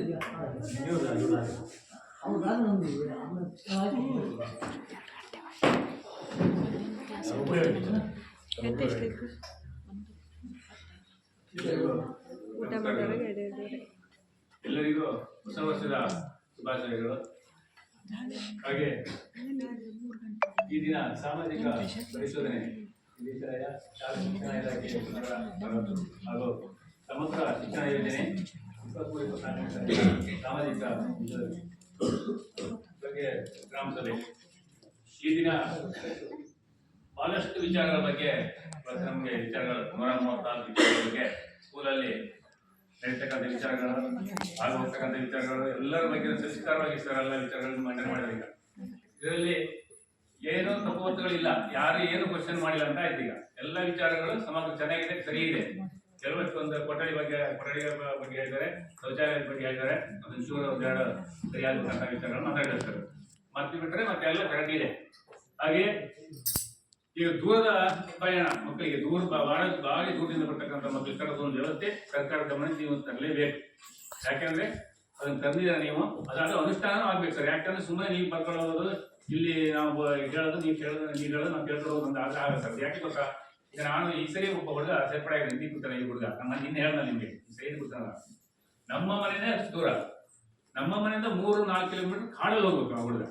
ಈಗ ಸೈಕಲ್ ತಗೊಂಡ್ ಬರ್ತಿದ್ದಂತೆ, ಈಗ ಸೈಕಲ್ ಬರುವಾಗ ಡೌನ್ ಸೈಕಲ್ ತಳ್ಕೊ ಬರ್ತಾನೆ, ಕೂತ್ಕೊ ಬರ್ತಾನೆ. ಹೋಗುವಾಗ 1-2 ಕಿಲೋಮೀಟರ್ ತಳ್ಕೊಂಡು ಹೋಗ್ಬೇಕು. ಈಗ ಸೈಕಲ್ ಬಿಟ್ಟು ಬರ್ತಾನೆ, ಆಗಲ್ಲ ನಾನು ತೋರಿಸಿದ ನಡ್ಕೊಂಡು ಹೋಗ್ತಾನೆ. ಪಾಪ ಅಪ್ಪ ಬಂದು 2 ಟ್ರಿಪ್ ಬಿಡ್ತಾರೆ. ಬೆಳಿಗ್ಗೆ ಅಲ್ಲಿ ತುಂಬಿ ಶಾಲೆ ಹೋಗ್ಬಿಡೋದು ಬಿಡ್ಬೇಕು. ಅಲ್ಲಿ 2 ಮನೆ ಇದೆ, ಅಲ್ಲಿ 2 ಮನೆ ಇದ್ರೆ ಡಿವೈಡ್ ಮಾಡ್ಕೊಳ್ಬೇಕು. ಬೆಳಿಗ್ಗೆ ಅವ್ನು ಒಬ್ಬ ಬಿಟ್ಬಾರ್ದು, ಸಂಜೆ ಹೋಗಿ ಬಿಟ್ಬಾರ್ದು. ಈಗ 4 ಮಕ್ಳು ಆಗ್ತಾರೆ, ಇನ್ನೊಂದು ಮಕ್ಕಳು ಸೇರ್ಕೊಂಡಾಗ 2 ಟ್ರಿಪ್ ತಿರ್ಬೇಕು ಪಾಪ ಅವರಿಗೆ. ಸುಮ್ಮನೆ ಈಗ ಅಕಸ್ಮಾತ್ ಹಳ್ಳಿಯಿಂದ ಬರ್ತಾರೆ, ಅವ್ರಿಗೆ ಕಷ್ಟೇ ಸಮಸ್ಯೆ ಇದೆ, ಬರೀ ನಾವು ಹೇಳೋದೊಂದೇ ಆಗೋದು. ಅವ್ರಿಗೆ ಸ್ವಲ್ಪ ಏನು ಸರ್ಕಾರದ ಬರ್ತಕ್ಕಂಥ ಕೊಟ್ಟರೆ ನಾವು ಈ ಕಾರ್ಯಕ್ರಮ ಮಾಡಿಟ್ಕೊಂಡು ಅನುಷ್ಠಾನ ಆಗುತ್ತೆ, ನಮ್ಗೊಂದು ಇದೇ ಇರುತ್ತೆ, ಖುಷಿ ಇರುತ್ತೆ ಎಲ್ಲರಿಗೆ ಬರ್ಬೇಕನ್ನ ವಿಚಾರ. ಹಾಗೆ ಬಹಳಷ್ಟು ವಿಚಾರಗಳ ಬಗ್ಗೆ ಹೇಳಿದ್ರೆ ಅದನ್ನು ಕೆಲವಷ್ಟನ್ನೆಲ್ಲ ನೋಡೋಣ, ಮಾಡೋಣ. ಮಕ್ಕಳೇ, ಪ್ರವಾಸ ಆಗಿತ್ತು ನಮ್ದು ಇತಿಹಾಸ ಒಳ್ಳೆ ಚಂದ ಇತ್ತು ಪ್ರವಾಸ, ಬಹಳ ಖುಷಿ ಆಯ್ತಲ್ಲ ಎಲ್ಲರೀಗ. ಮೊನ್ನೆ ಮಂಡಳಿ ಶಾಲೆಯಲ್ಲಿ ಹೋಗಿ ಪ್ರವಾಸಕ್ಕೆ ಗಂಡ್ಮಕ್ಳು ಹೋಗಿರೋದು, ಹಾಗೆ ಅದು ಬಹಳ ಖುಷಿ ಇದೆ ಅಂತೆ. ಹಾಗೆ ನಮ್ಮ ಶಾಲೆಯಲ್ಲಿ ಒಳ್ಳೆ ಶಿಕ್ಷಕರಿದ್ದಾರೆ, ಒಳ್ಳೆ ರೀತಿಯಿಂದ ನಿಮ್ಗೆ ವಿದ್ಯಾಭ್ಯಾಸ ನಡೀತಾ ಉಂಟು. ನೀವು ಯಾವುದು ಕೊರತೆಗಳಿಲ್ಲ ನಿಮ್ಗೆ ಇಲ್ಲಿ. ಕೊರತೆಗಳು ಏನಿದ್ರು ನೀವು ಹೇಳಿ ಈ ವಿಚಾರದಲ್ಲಿ. ಇವತ್ತು ಸರ್ಕಾರ ಮತ್ತೆ ನೀವು ಸರ್ಕಾರಕ್ಕೆ ಮನವಿ ಕೊಡ್ತಕ್ಕಂಥ ಅಧಿಕಾರಿಗಳಿದ್ದಾರೆ ಇಲ್ಲಿ, ಮಾಡಿಸಿದ್ದಾರೆ, ನಾವಿದ್ದೀವಿ. ಇದ್ರೆ ಹೇಳಿ, ನೀವು ಚೆನ್ನಾಗಿ ಓದ್ಬೇಕು. 10th ಮಕ್ಕಳಂತೂ ಇಂಪಾರ್ಟೆಂಟ್ ಆಗಿ 5-6 ತಾಸು ಓದ್ಬೇಕು ನೀವು ಡೈಲಿ. ಓದಕ್ಕ ಓದಿಲ್ಲ ಅಂದ್ರೆ ಭಾರಿ ಕಷ್ಟ ಇದೆ, ಕೆಲವ್ರದ್ದೆಲ್ಲ ಭಾರಿ ಅಂದ್ರೆ ಭಾರಿ ಕಷ್ಟ ಇದೆ. ನೋಡಿ, ಮಾಸ್ಟರ್ ಟೀಚರ್ ಹೇಳ್ತಾರೆ ಅವ್ರು ಪರವಾಗಿಲ್ಲ ಅಂತಾರೆ, ಪರವಾಗಿಲ್ಲ ಅಲ್ಲ, ಚೆನ್ನಾಗಿ ಅವ್ನು ಪಾಸ್ ಆಗ್ತಾನೆ ಅನ್ನಬೇಕು. ನಮಗೆ ಹಂಗಿದ್ರೆ ಮಾತ್ರ ನಮ್ಗೆ ಖುಷಿ ಆಗುತ್ತೆ. ಕೆಲವು ಮಕ್ಕಳು ಬೆಳವಣಿಗೆ ಮಕ್ಕಳು ಮಾತ್ರ ಹಂಗೆ ಹೇಳ್ತಾರೆ, ಪಾಸ್ ಆಗ್ಬೋದೇನೋ ಅವರೆಲ್ಲ ನಿರೀಕ್ಷೆ ಅಂತ ಸಾಮಾನ್ಯ ಮಾತಾಡ್ತಾರೆ. ಹಂಗಲ್ಲ, ಎಲ್ಲರೂ 10th ಮಕ್ಕಳು ಪಕ್ಕ ಪಾಸ್ ಆಗ್ತಾರೆ ಅನ್ನೋ ಮಾತು ಬರ್ಬೇಕಂತ ಅವಾಗ ಖುಷಿ ಆಗುತ್ತೆ. ಅದು ಆ ಉದ್ದೇಶವಾಗಿ ಹೇಳ್ತೀನಿ. ಸತತವಾಗಿ ಎಲ್ಲರೂ ಈಗ ಇನ್ನು ಮೇಲಂತೂ ನೀವು ಇಂತಿಷ್ಟು ಟೈಮಿಂಗ್ಸ್ ಅಂತ ಇಂತಿಷ್ಟು ಗಂಟೆ ನೀವು ಓದ್ಲೇಬೇಕು 10th ಮಕ್ಕಳಂತೂ. ಇಲ್ಲ ಅಂದ್ರೆ ನೀವು ರೀಚ್ ಆಗಲಿಕ್ಕೆ ಆಗೋದೇ ಇಲ್ಲ, ಭಾರಿ ಕಷ್ಟ ಆಗುತ್ತೆ. ನೋಡಿ, ಆದಷ್ಟು ಪ್ರಯತ್ನ ಪಡಿ. ಪೋಷಕರು ಅಷ್ಟೇ, ಎಲ್ಲರಿಗೂ ಆದಷ್ಟು ಮಕ್ಕಳಿಗೆ 10th ಕ್ಲಾಸ್ ಮಕ್ಕಳಿಗೆ ಎಲ್ಲರಿಗೂ ಹೇಳಿ ಮನೆಯಲ್ಲಿ ಓದಲಿಕ್ಕೆ. ಇಲ್ಲಿವರೆಗೆ ಹೆಂಗೋ ಆಟ ಓಟ ಮತ್ತೊಂದು ಆಯ್ತು, ಪ್ರವಾಸ ಎಲ್ಲದಕ್ಕೂ ಬಂದಾಯ್ತು, ಮಕ್ಕಳಿಗೆ ಏನು ಸೌಲಭ್ಯ ಕೊಡ್ಬೇಕು ಎಲ್ಲ ಕೊಟ್ಟಾಯ್ತು. ಇನ್ನು ಅವ್ರ ಜೀವನ ಮಟ್ಟ ಉನ್ನತವಾಗಿ ನಡಿಬೇಕು ಅವ್ರದ್ದು ಜೀವನ. ಹಾಗಾಗಿ SSLC ಒಂದು ಹಂತ, ಆ SSLC ಅವ್ರು ಪಾಸ್ ಆಗಿ ಹೋದ್ರೆ ಮುಂದೆ ಒಳ್ಳೆ ಒಂದು ಏಳಿಗೆ ಇರ್ತದೆ.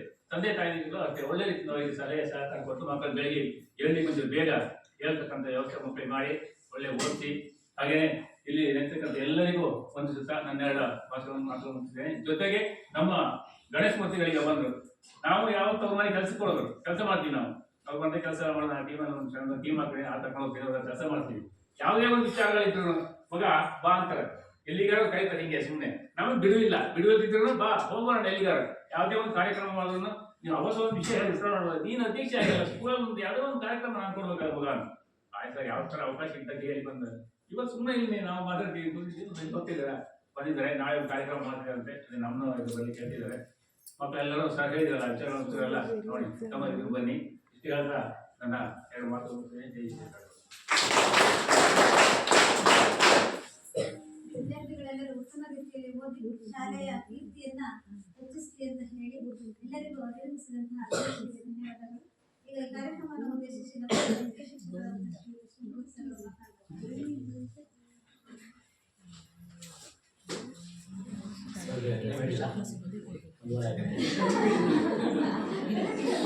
ತುಂಬಾ ಮಾತಾಡೋದ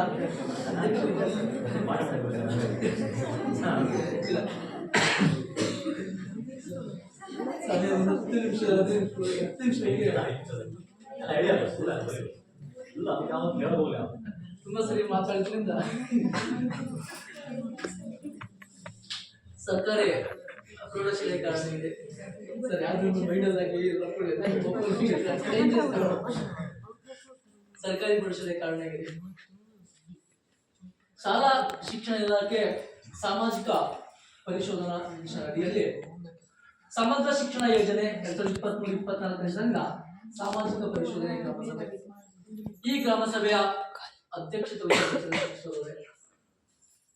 ನಮ್ಮ ಗ್ರಾಮದ ಪ್ರಥಮ ಪ್ರಜೆಯಂತ ಸುಬ್ರಹ್ಮಣ್ಯ ಸರ್ ಅವರೇ, ಕ್ರಿಯಾಶೀಲ STMC ಅಧ್ಯಕ್ಷರಂತ ಶಿವರಾಜ್ ಸರ್ ಅವರೇ, ಹಾಗೇನೆ ಆದಿಲ್ ಸರ್ ಅವರೇ, ನಾಗೇಶ್ ಸರ್ ಅವರೇ, ತಾಲೂಕಿನ ಸಾಹಿತ್ಯ ಪರಿಷತ್ ಗಣೇಶ್ ಮೂರ್ತಿ ಅವರೇ, ಹಾಗೂ STMC ಉಪಾಧ್ಯಕ್ಷ ಶೋಭಾ ಅವರೇ, ಶಿವಮೂರ್ತಿ ಅವರೇ, ಹಾಗೂ ಪೋಷಕ ಮಿತ್ರರೇ, ನಮ್ಮ ಸಂಪನ್ಮೂಲ ದೇವೇಂದ್ರ ಸರ್ ಅವರೇ, ಹಾಗೂ ಎಲ್ಲ ಶಿಕ್ಷಕ ಮಿತ್ರರೇ, ವಿದ್ಯಾರ್ಥಿಗಳೇ.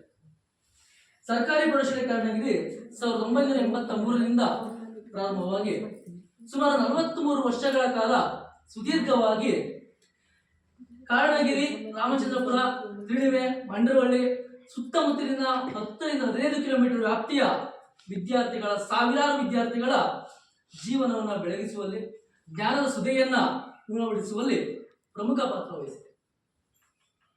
ಈ ವಿಚಾರವನ್ನು ಹೇಳ್ತಾ 2024-25ನೇ ಸಾಲು ಅಂದ್ರೆ ಹಿಂದಿನ ಸಾಲಿನ ನಮ್ಮ ಶಾಲೆಯ ಫಲಿತಾಂಶವನ್ನು ಮತ್ತೊಮ್ಮೆ ನೆನಪಿಸಲಿಕ್ಕೆ ನಾನು ಇಚ್ಛೆ ಪಡ್ತೀನಿ. ಸುಮಾರು 625 ಅಂಕಕ್ಕೆ 611 ಅಂಕವನ್ನು ಪಡ್ಕೊಂಡು ಅತ್ಯುನ್ನತ ಶ್ರೇಣಿಯಲ್ಲಿ ನಮ್ಮ ವಿದ್ಯಾರ್ಥಿನಿ ಪಾಸ್ ಆಗಿದೆ.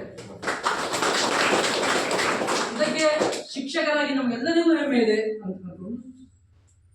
ತದನಂತರ ಎರಡನೇ ಅಂಕ 625ಕ್ಕೆ 604 ಅಂಕ ಬಂದಿದೆ ರಂಜಿತಾ ಅಂತಕ್ಕಂಥ ವಿದ್ಯಾರ್ಥಿನಿ. ನಂತರ 594, 593 ಹೀಗೆ ಸುಮಾರು 9 ಡಿಸ್ಟಿಂಕ್ಷನ್ ಅನ್ನ, ಸುಮಾರು 8 ಪ್ರಥಮ ದರ್ಜೆಯನ್ನ, ಕೇವಲ 3 ದ್ವಿತೀಯ ದರ್ಜೆಯಲ್ಲಿ ಪಾಸ್ ಆಗಿದೆ. ಒಬ್ಬ ವಿದ್ಯಾರ್ಥಿ ಮಾತ್ರನೇ ಫೇಲ್ ಆಗಿದೆ. ನಾನು ಮತ್ತೊಮ್ಮೆ ನೆನಪಿಸುವಾಗ ದುಃಖ ಆಗುತ್ತೆ.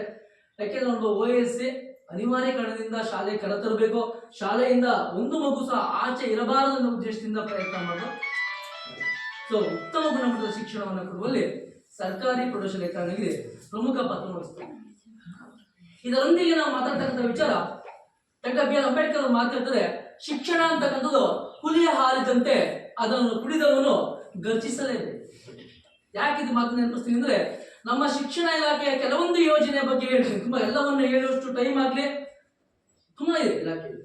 ನೋಡಿ, ಮೊದಲನೇದಾಗಿ 6 ರಿಂದ 14 ವರ್ಷ ಮಕ್ಕಳಿಗೆ ಉಚಿತ ಮತ್ತು ಕಡ್ಡಾಯ ಶಿಕ್ಷಣ.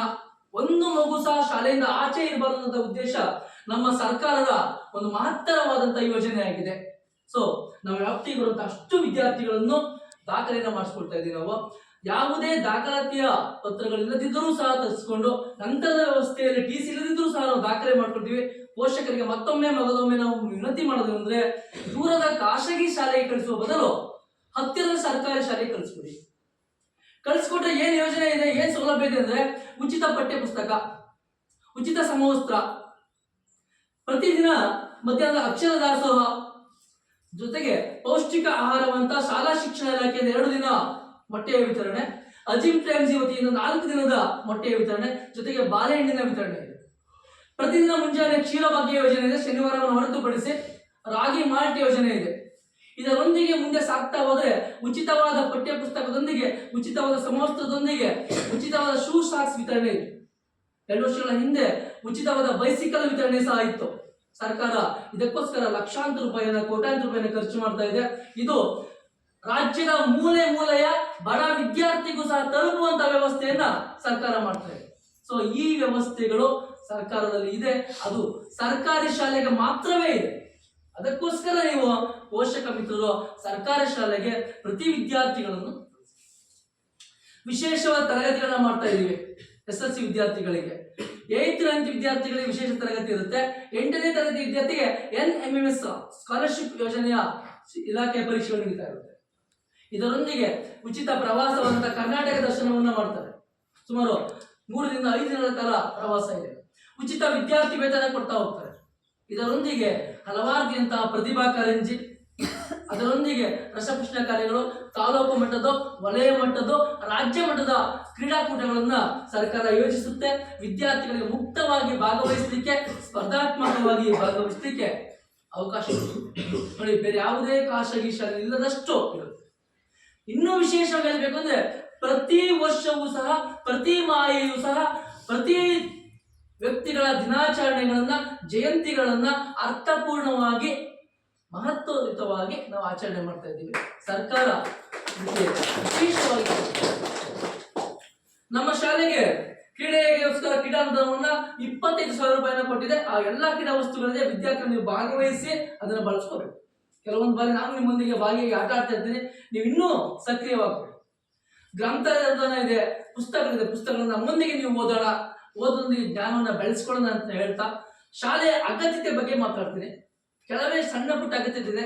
ಒಂದು ಅಗತ್ಯತೆ ಏನು ಅಂತಂದ್ರೆ, ನಮ್ಮಲ್ಲಿ ಈ ಮಲೆನಾಡು ಪ್ರದೇಶ ಆಗೋದ್ರಿಂದ ಹೊಸನಗರ ಅಂತಕ್ಕಂಥದ್ದು ಸುಮಾರು 6 ರಿಂದ 8 ತಿಂಗಳು ಖಂಡಿತ ಹೆಚ್ಚು ಮಳೆ ಬರುತ್ತೆ, ಅತಿವೃಷ್ಟಿ ಆಗುತ್ತೆ. ಸೊ ಈ ಸಂದರ್ಭದಲ್ಲಿ ನಾವು ಪ್ರೇಯರ್ ಮಾಡ್ಲಿಕ್ಕೆ, ಪ್ರಾರ್ಥನೆಗೆ ಸಮಸ್ಯೆ ಆಗ್ತದೆ.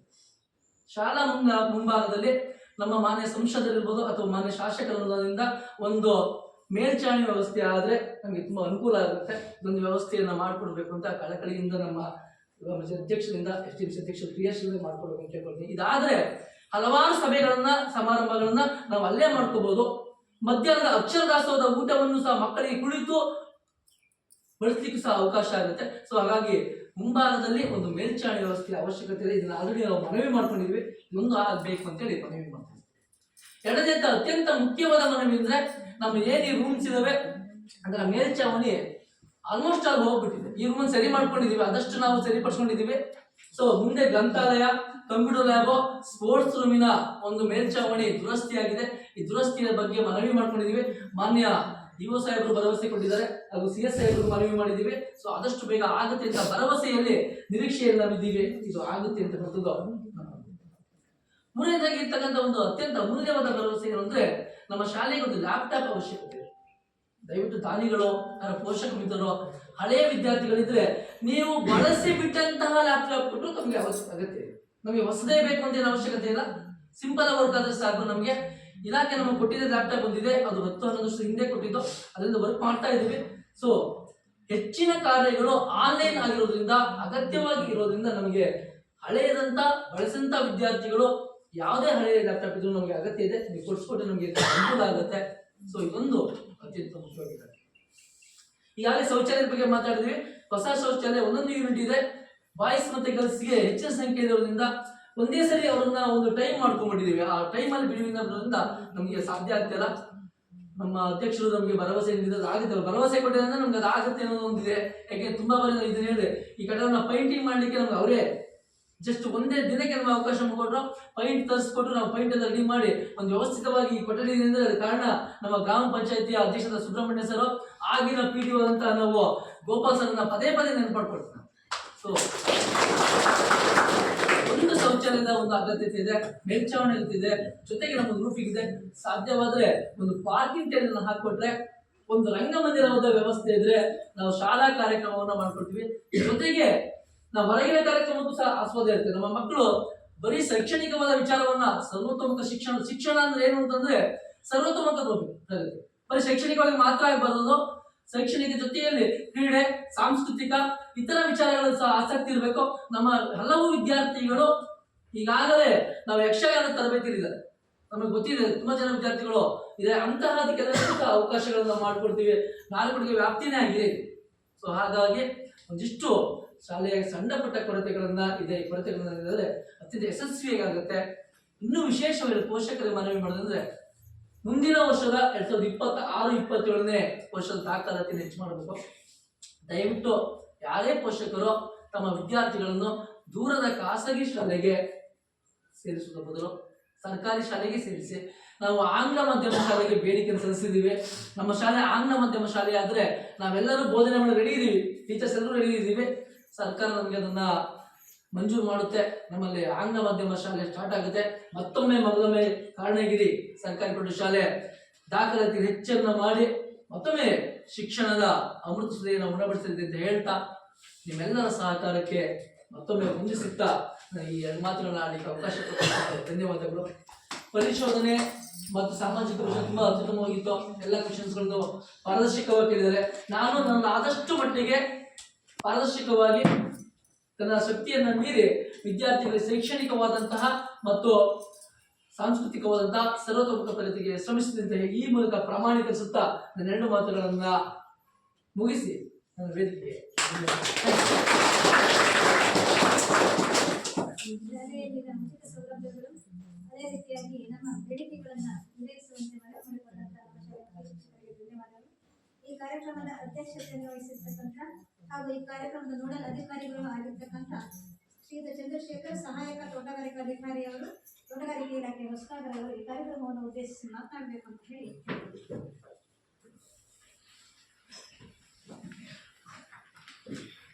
ಎಲ್ಲರಿಗೂ ನಮಸ್ಕಾರ. 2023-24ನೇ ಸಾಲಿನ ಸಮಗ್ರ ಶಿಕ್ಷಣ ಯೋಜನೆಯ ಸಾಮಾಜಿಕ ಪರಿಶೋಧನಾ ಸಭೆ. ಈ ಸಭೆಯಲ್ಲಿ ಆಗಮಿಸಿರ್ತಕ್ಕಂಥ ಗ್ರಾಮ ಪಂಚಾಯಿತಿ ಅಧ್ಯಕ್ಷರೇ ಹಾಗೂ ಗ್ರಾಮ ಪಂಚಾಯಿತಿಯ ಸದಸ್ಯರೇ, SDMC ಸದಸ್ಯರೇ ಹಾಗೂ ತಾಲೂಕು ಸಂಯೋಜಕರಾದಂಥ ನಾಗೇಶ್ ಅವರೇ ಹಾಗೂ ಗಣೇಶ್ ಮೂರ್ತಿರವರೇ ಹಾಗೂ ಮುಖ್ಯೋಪಾಧ್ಯಾಯರೇ ಹಾಗೂ ಎಲ್ಲ ಶಿಕ್ಷಕ ವೃಂದದವರೇ ಹಾಗೂ ಸಂಪನ್ಮೂಲ ವ್ಯಕ್ತಿಯಾಗಿ ಆಡಳಿತನ ಮಾಡಿರ್ತಕ್ಕಂಥ ದೇವೇಂದ್ರಪ್ಪನವರೇ ಹಾಗೂ ಶಾಲಾ ಮಕ್ಕಳೇ ಹಾಗೂ ಪೋಷಕ ವರ್ಗದವರೇ, ಇತ್ತೀಚಿನ ದಿನಗಳಲ್ಲಿ ಈ ಸಾಮಾಜಿಕ ಪರಿಶೋಧನೆ ಅಂತಕ್ಕಂಥದ್ದು ಗ್ರಾಮ ಪಂಚಾಯಿತಿಗೆ ಮಾತ್ರ ಸೀಮಿತವಾಗಿತ್ತು. ನಾವು ಪ್ರಾಸ್ತಾವಿಕವಾಗಿ ಮಾತಾಡೋದು ನಾಗೇಶ್ ಅಂದರೆ ಮೊದಲೇ ನರೇಗಾ ಯೋಜನೆಗೆ ಮಾತ್ರ ಸೀಮಿತವಾಗಿತ್ತು. ಹಾಗೆಯೇ ಹಣಕಾಸು ಯೋಜನೆಗಳಿಗೆ, ರಾಜ್ಯ ಹಣಕಾಸು, ಕೇಂದ್ರ ಹಣಕಾಸು ಯೋಜನೆಗಳಿಗೆ ಮಾತ್ರ ಸೀಮಿತವಾಗಿತ್ತು. ಈಗ ಅದನ್ನ ಶಾಲೆಗಳಿಗೂ ಕೂಡ ತಗೊಬಂದಿದ್ದಾರೆ. ಅಂದ್ರೆ ಶಾಲೆಗಳಿಗೂ ಕೂಡ ಕೆಲವೊಂದು ಅನುದಾನಗಳು ಸರ್ಕಾರದಿಂದ ಬರುತ್ತೆ. ಆ ಬಂದಿರತಕ್ಕಂಥ ಅನುದಾನಗಳು ಹೇಗೆ ಬಳಕೆ ಆಗುತ್ತೆ, ಕೆಳಮಟ್ಟದಲ್ಲಿ ಯಾವ ತರ ಬಳಕೆ ಆಗುತ್ತೆ ಅಂತಕ್ಕಂಥದ್ದು ಗೊತ್ತಾಗೋದಿಲ್ಲ. ಮೇಲಧಿಕಾರಿಗಳು ಮೇಲ್ಮಟ್ಟದಲ್ಲಿ ಮಾಡಿರ್ತಕ್ಕಂಥ ಯೋಜನೆಗಳು ಪಾರದರ್ಶಕವಾಗಿ ಹೇಗೆ ಅದು ಅನುಷ್ಠಾನ ಆಗ್ತಾ ಇದೆ, ಅದರಲ್ಲಿ ಏನಾದ್ರು ನ್ಯೂನತೆ ಇದೆಯಾ, ನ್ಯೂನತೆ ಇದ್ರೆ ಅದನ್ನ ಯಾವ ತರ ಸರಿಪಡಿಸ್ಕೋಬಹುದು, ಅದಕ್ಕೆ ಸಜೆಷನ್ ಕೇಳ್ತಿರೋದು. ಅದಕ್ಕಾಗಿ ಏನಾದ್ರೂ ನಿಮ್ಮಲ್ಲಿ ಉತ್ತಮ ಸಲಹೆಗಳಿದ್ರೆ ಕೊಡ್ಬೋದು, ಅದನ್ನ ಸೇರಿಸ್ಕೊಂಡು ಕಳಿಸಿದ್ರೆ ಮುಂದಿನ ದಿನಗಳಲ್ಲಿ ಅದನ್ನ ಅಳವಡಿಕೆ ಮಾಡ್ಕೊಳ್ಳಿಕ್ಕೂ ಅವಕಾಶ ಆಗುತ್ತೆ ಅನ್ನೋ ಉದ್ದೇಶಕ್ಕಾಗಿ ಸಾಮಾಜಿಕ ಪರಿಶೋಧನೆ ಅಂತಕ್ಕಂಥದ್ದನ್ನ ಮಾಡ್ತಕ್ಕಂಥದ್ದು. 134 ಅಂಶಗಳ ಬಗ್ಗೆ ಈಗ ದೇವೇಂದ್ರಪ್ಪನವ್ರ ಬಗ್ಗೆ ಹೇಳಬೇಕಂದ್ರೆ ಅವರು ಯಾವ ಕಾರಣಕ್ಕೂ ಒಂದು ಸಣ್ಣ ಪಾಯಿಂಟ್ ಅನ್ನು ಕೂಡ ಬಿಡೋ ಪ್ರಶ್ನೆನೇ ಇಲ್ಲ. ಪ್ರತಿಯೊಂದನ್ನು ತಪ್ಪಿರೋದನ್ನ ತಪ್ಪಿದೆ ಅಂತಾನೆ ಹೇಳ್ತಕ್ಕಂಥದ್ದು. ಇಲ್ಲಿ ನಾವು ನೋಡಿದಾಗ ಸಣ್ಣ ಪುಟ್ಟ ಕೆಲವು ಕುಂದುಕೊರತೆಗಳು ಬಿಟ್ರೆ ಬೇರೆ ತರದ ಯಾವುದೇ ತಪ್ಪುಗಳನ್ನ ಎಲ್ಲೂ ಹೇಳಿಲ್ಲ. ಅವರು ಹೇಳಿಲ್ಲ ಅಂದ್ರೆ ಅಷ್ಟು ಪಾರದರ್ಶಕವಾಗಿ ಅಷ್ಟು ಕರೆಕ್ಟ್ ಆಗಿದೆ ಅಂತ ನಾವು ಅನ್ಕೋಬೇಕಾಗುತ್ತೆ. ಹಾಗೇನೆ ಮಕ್ಕಳು ಕೂಡ ಇದರ ಜೊತೆಯಲ್ಲಿ ಸರ್ಕಾರ ಇಷ್ಟೊಂದು ಒಳ್ಳೆ ಯೋಜನೆಗಳನ್ನು ಕೊಟ್ಟಿದೆ, ಇಷ್ಟೊಂದು ನಮ್ಮ ಅಭಿವೃದ್ಧಿಗಾಗಿ ಇದೆ. ನಾವು ಸರ್ಕಾರಿ ಶಾಲೆಗಳನ್ನು ಹೊರತುಪಡಿಸಿ ಖಾಸಗಿ ಶಾಲೆಗಳು ಕೂಡ ಇದಾವೆ. ಖಾಸಗಿ ಶಾಲೆಗಳಿಗೆ ಪೈಪೋಟಿ ಮಾಡ್ತಕ್ಕಂಥವ್ರು ನೀವು ಆಗ್ಬೇಕು. ಯಾಕಂದ್ರೆ ಇವತ್ತು ಸ್ಪರ್ಧಾತ್ಮಕ ಯುಗ ಇದು ನಾವು ಎಷ್ಟು ಮಾರ್ಕ್ಸ್ ತೆಗಿತೀವಿ ಅನ್ನೋದ್ರ ಮೇಲೆ ನಿಮ್ಗೆ ನೆಕ್ಸ್ಟ್ ಮುಂದಿನ ಶಿಕ್ಷಣಕ್ಕೆ ಒಳ್ಳೆ ಕಾಲೇಜಿಗೆ ಹೋಗ್ಬೇಕಂದ್ರೆ ನೀವು ಒಳ್ಳೆ ಮಾರ್ಕ್ಸ್ ತೆಗಿಲೇಬೇಕು. ಸರ್ಕಾರಿ ಶಾಲೆಗಳಿಗೆ ಏನು ಹೋಲಿಸಿದ್ರೆ ಪ್ರೈವೇಟ್ ಶಾಲೆಗಳಿಗಿಂತ ಸರ್ಕಾರಿ ಶಾಲೆಗಳಲ್ಲಿ ಓದಿರ್ತಕ್ಕಂಥ ಶಿಕ್ಷಕರು ಅವರು ಎಕ್ಸಾಮ್ಗಳನ್ನ ಬರೆದು ಮತ್ತೆ ಬುದ್ಧಿಮತ್ತೆ ಚೆನ್ನಾಗಿರ್ತಕ್ಕಂಥವ್ರನ್ನೇ ಆಯ್ಕೆ ಮಾಡಿ ಇಲ್ಲಿಗೆ ಕಳಿಸಿರುತ್ತೆ. ಹಾಗಾಗಿ ಅವ್ರು ಪ್ರತಿಯೊಂದರಲ್ಲೂ ಬುದ್ಧಿವಂತರಾಗಿರ್ತಾರೆ. ನೀವು ಏನು ಅರ್ಥ ಆಗಿಲ್ಲ ಅಂತಕ್ಕಂಥದ್ದನ್ನ ಕೇಳಿ ತಿಳ್ಕೊಬೇಕು. ಯಾರು ಕೀಳರಿಮೆ ಭಾವನೆ ಇಟ್ಕೋಬಾರ್ದು. ಈಗ ನಾನು ಕೇಳಿದ್ರೆ ನನಗೆ ಗೊತ್ತಾಗಿಲ್ಲ ಅಂತ ದಡ್ಡ ಅನ್ಕೋತಾರೆ, ಆ ತರ ಭಾವನೆ ಇರಬಾರ್ದು.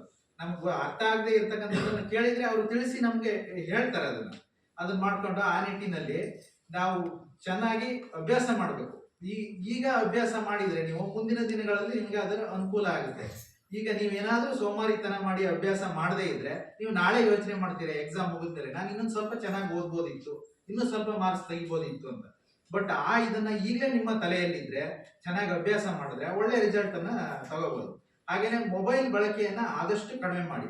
ಪೋಷಕರು ಕೂಡ ಹೌದಿದು, ಪೋಷಕರ ಪಾತ್ರನೇ ಇರುತ್ತೆ. ನನ್ನ ಮಗ ಮೊಬೈಲ್ ನೋಡ್ತಾನೆ, ಮಗಳು ಮೊಬೈಲ್ ನೋಡ್ತಾನೆ ಅಂದ್ರೆ ಅವರಿಗೆ ಎಲ್ಲದರಲ್ಲೂ ತಿಳುವಳಿಕೆ ಇದೆ ಅಂತ ಅರ್ಥ ಅಲ್ಲ. ಮೊಬೈಲಲ್ಲಿ ಒಳ್ಳೇದು ಇರುತ್ತೆ, ಕೆಟ್ಟದ್ದು ಇರುತ್ತೆ. ಮೊಬೈಲನ್ನ ಆದಷ್ಟು ಬಳಕೆನ ಕಡಿಮೆ ಮಾಡೋದೇ ಒಳ್ಳೇದು. ಏನ್ ಅರ್ಥ ಆಗಿಲ್ಲ ಅದನ್ನ ನೀವು ಇಲ್ಲಿ ಟೀಚರ್ಸ್ ಹತ್ರ ಕೇಳಿದ್ರೆ ಅದಕ್ಕೆ ನಿಮ್ಗೆ ಉತ್ತರ ಸಿಗುತ್ತೆ. ಮೊಬೈಲ್ ಅನ್ನು ನೋಡಿ ಅದನ್ನ ತಿಳ್ಕೊಬೇಕು ಅಂತಕ್ಕಂಥದ್ದಿಲ್ಲ. ಇವತ್ತಿನ ಮೊಬೈಲ್ ಅಂದ್ರೆ AI ಬಂದ್ಬಿಟ್ಟಿದೆ. ಈಗ ಏನು ಬೇಕಾಗಿದ್ದು ನಮ್ಗೆ ಎಲ್ಲ ಜ್ಞಾನನೂ ತಿಳ್ಕೊಬಹುದು, ಅಷ್ಟೇ ದುರುಪಯೋಗನೂ ಕೂಡ ಆಗುತ್ತೆ ಅದರಿಂದ. ಹಾಗಾಗಿ ಮೊಬೈಲ್ ಬಳಕೆಯನ್ನ ಆದಷ್ಟು ಕಡಿಮೆ ಮಾಡಿ, ಟಿವಿ ಬಳಕೆಯನ್ನು ಕಡಿಮೆ ಮಾಡಿ, ಅವತ್ತಿನ ಪಾಠಗಳನ್ನ ಅವತ್ತೇ ಓದ್ಕೊಳ್ಳಿ ಎಲ್ಲರೂ. ಆವಾಗ ಹೊರೆ ಆಗೋದಿಲ್ಲ. ಎಕ್ಸಾಮ್ ಬಂದಾಗ ಟೆನ್ಷನ್ ಆಗ್ತಕ್ಕಂಥದ್ದು, ಅಯ್ಯೋ ಇಷ್ಟೊಂದಿದೆ, ಈ ಎಕ್ಸಾಮ್ ಹತ್ರ ಬಂದೇ ಬಿಡ್ತು, ನಾನು ಏನು ಓದೇ ಇಲ್ಲಲ್ಲ ಅಂತ ಯೋಚನೆ ಮಾಡೋ ಪ್ರಶ್ನೆನೇ ಇರಲ್ಲ. ಅಂದಿನ ಪಾಠ ಅಂದೇ ಓದ್ಕೊಳ್ಳಿ. ಆವಾಗ ನೀವು ಎಲ್ಲರೂ ಕೂಡ ಬುದ್ಧಿವಂತರಾಗ್ಬೋದು. ಇಂದಿನ ಮಕ್ಕಳೇ ಮುಂದಿನ ಪ್ರಜೆಗಳು. ನೀವು ಎಷ್ಟು ಬುದ್ಧಿವಂತರಾಗ್ತೀರಿ ನಿಮ್ದೇ ಇದು. ನೆಕ್ಸ್ಟ್ ಇರ್ತಕ್ಕಂಥ ನೀವು ಈ ವೇದಿಕೆಗೆ ಬರ್ತಕ್ಕಂಥದ್ದು ನೀವೇ. ಹಾಗಾಗಿ ಎಲ್ಲರೂ ಸದುಪಯೋಗ ಮಾಡ್ಕೊಳ್ಳಿ. ಈ ಸಂದರ್ಭದಲ್ಲಿ ನನಗೆ ಮಾತಾಡ್ಲಿಕ್ಕೆ ಅವಕಾಶ ಕೊಟ್ಟಂತ ತಮ್ಮೆಲ್ಲರಿಗೂ ವಂದಿಸ್ತಾ ನನ್ನ ಮಾತು.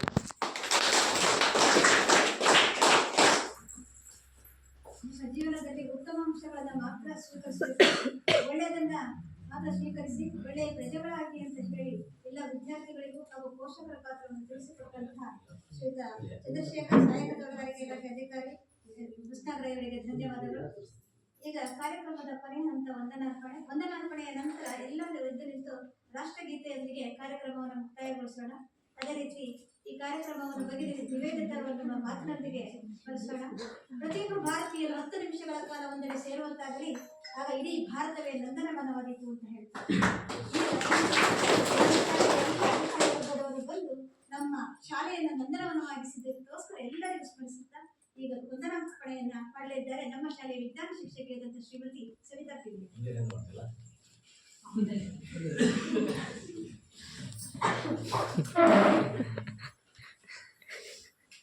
ಈಗಾಗಲೇ ಊಟದ ಸಮಯ ಆಗಿರೋದ್ರಿಂದ ಹೆಚ್ಚು ಸಮಯ ತಗೊಳ್ಳೋದಿಲ್ಲ.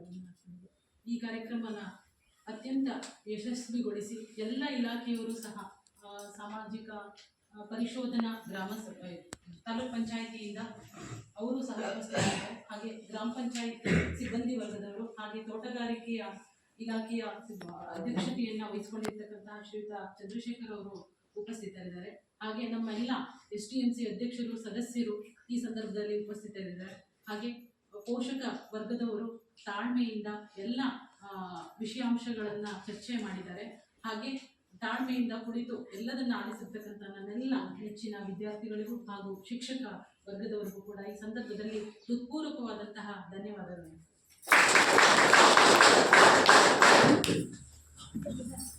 ಎಲ್ಲರೂ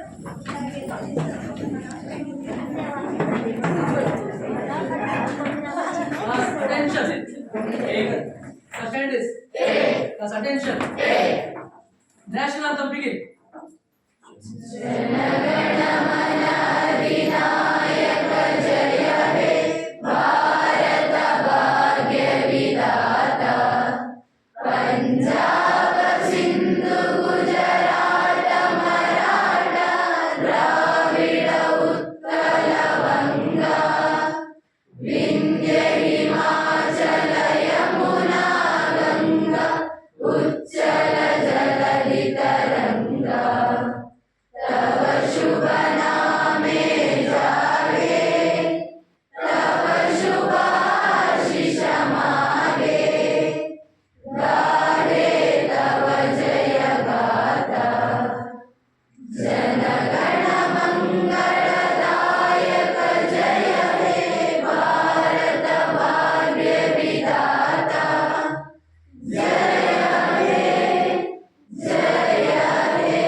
General salute. Catch those. Sir, ಮಾಡ್ತೀರಾ? Take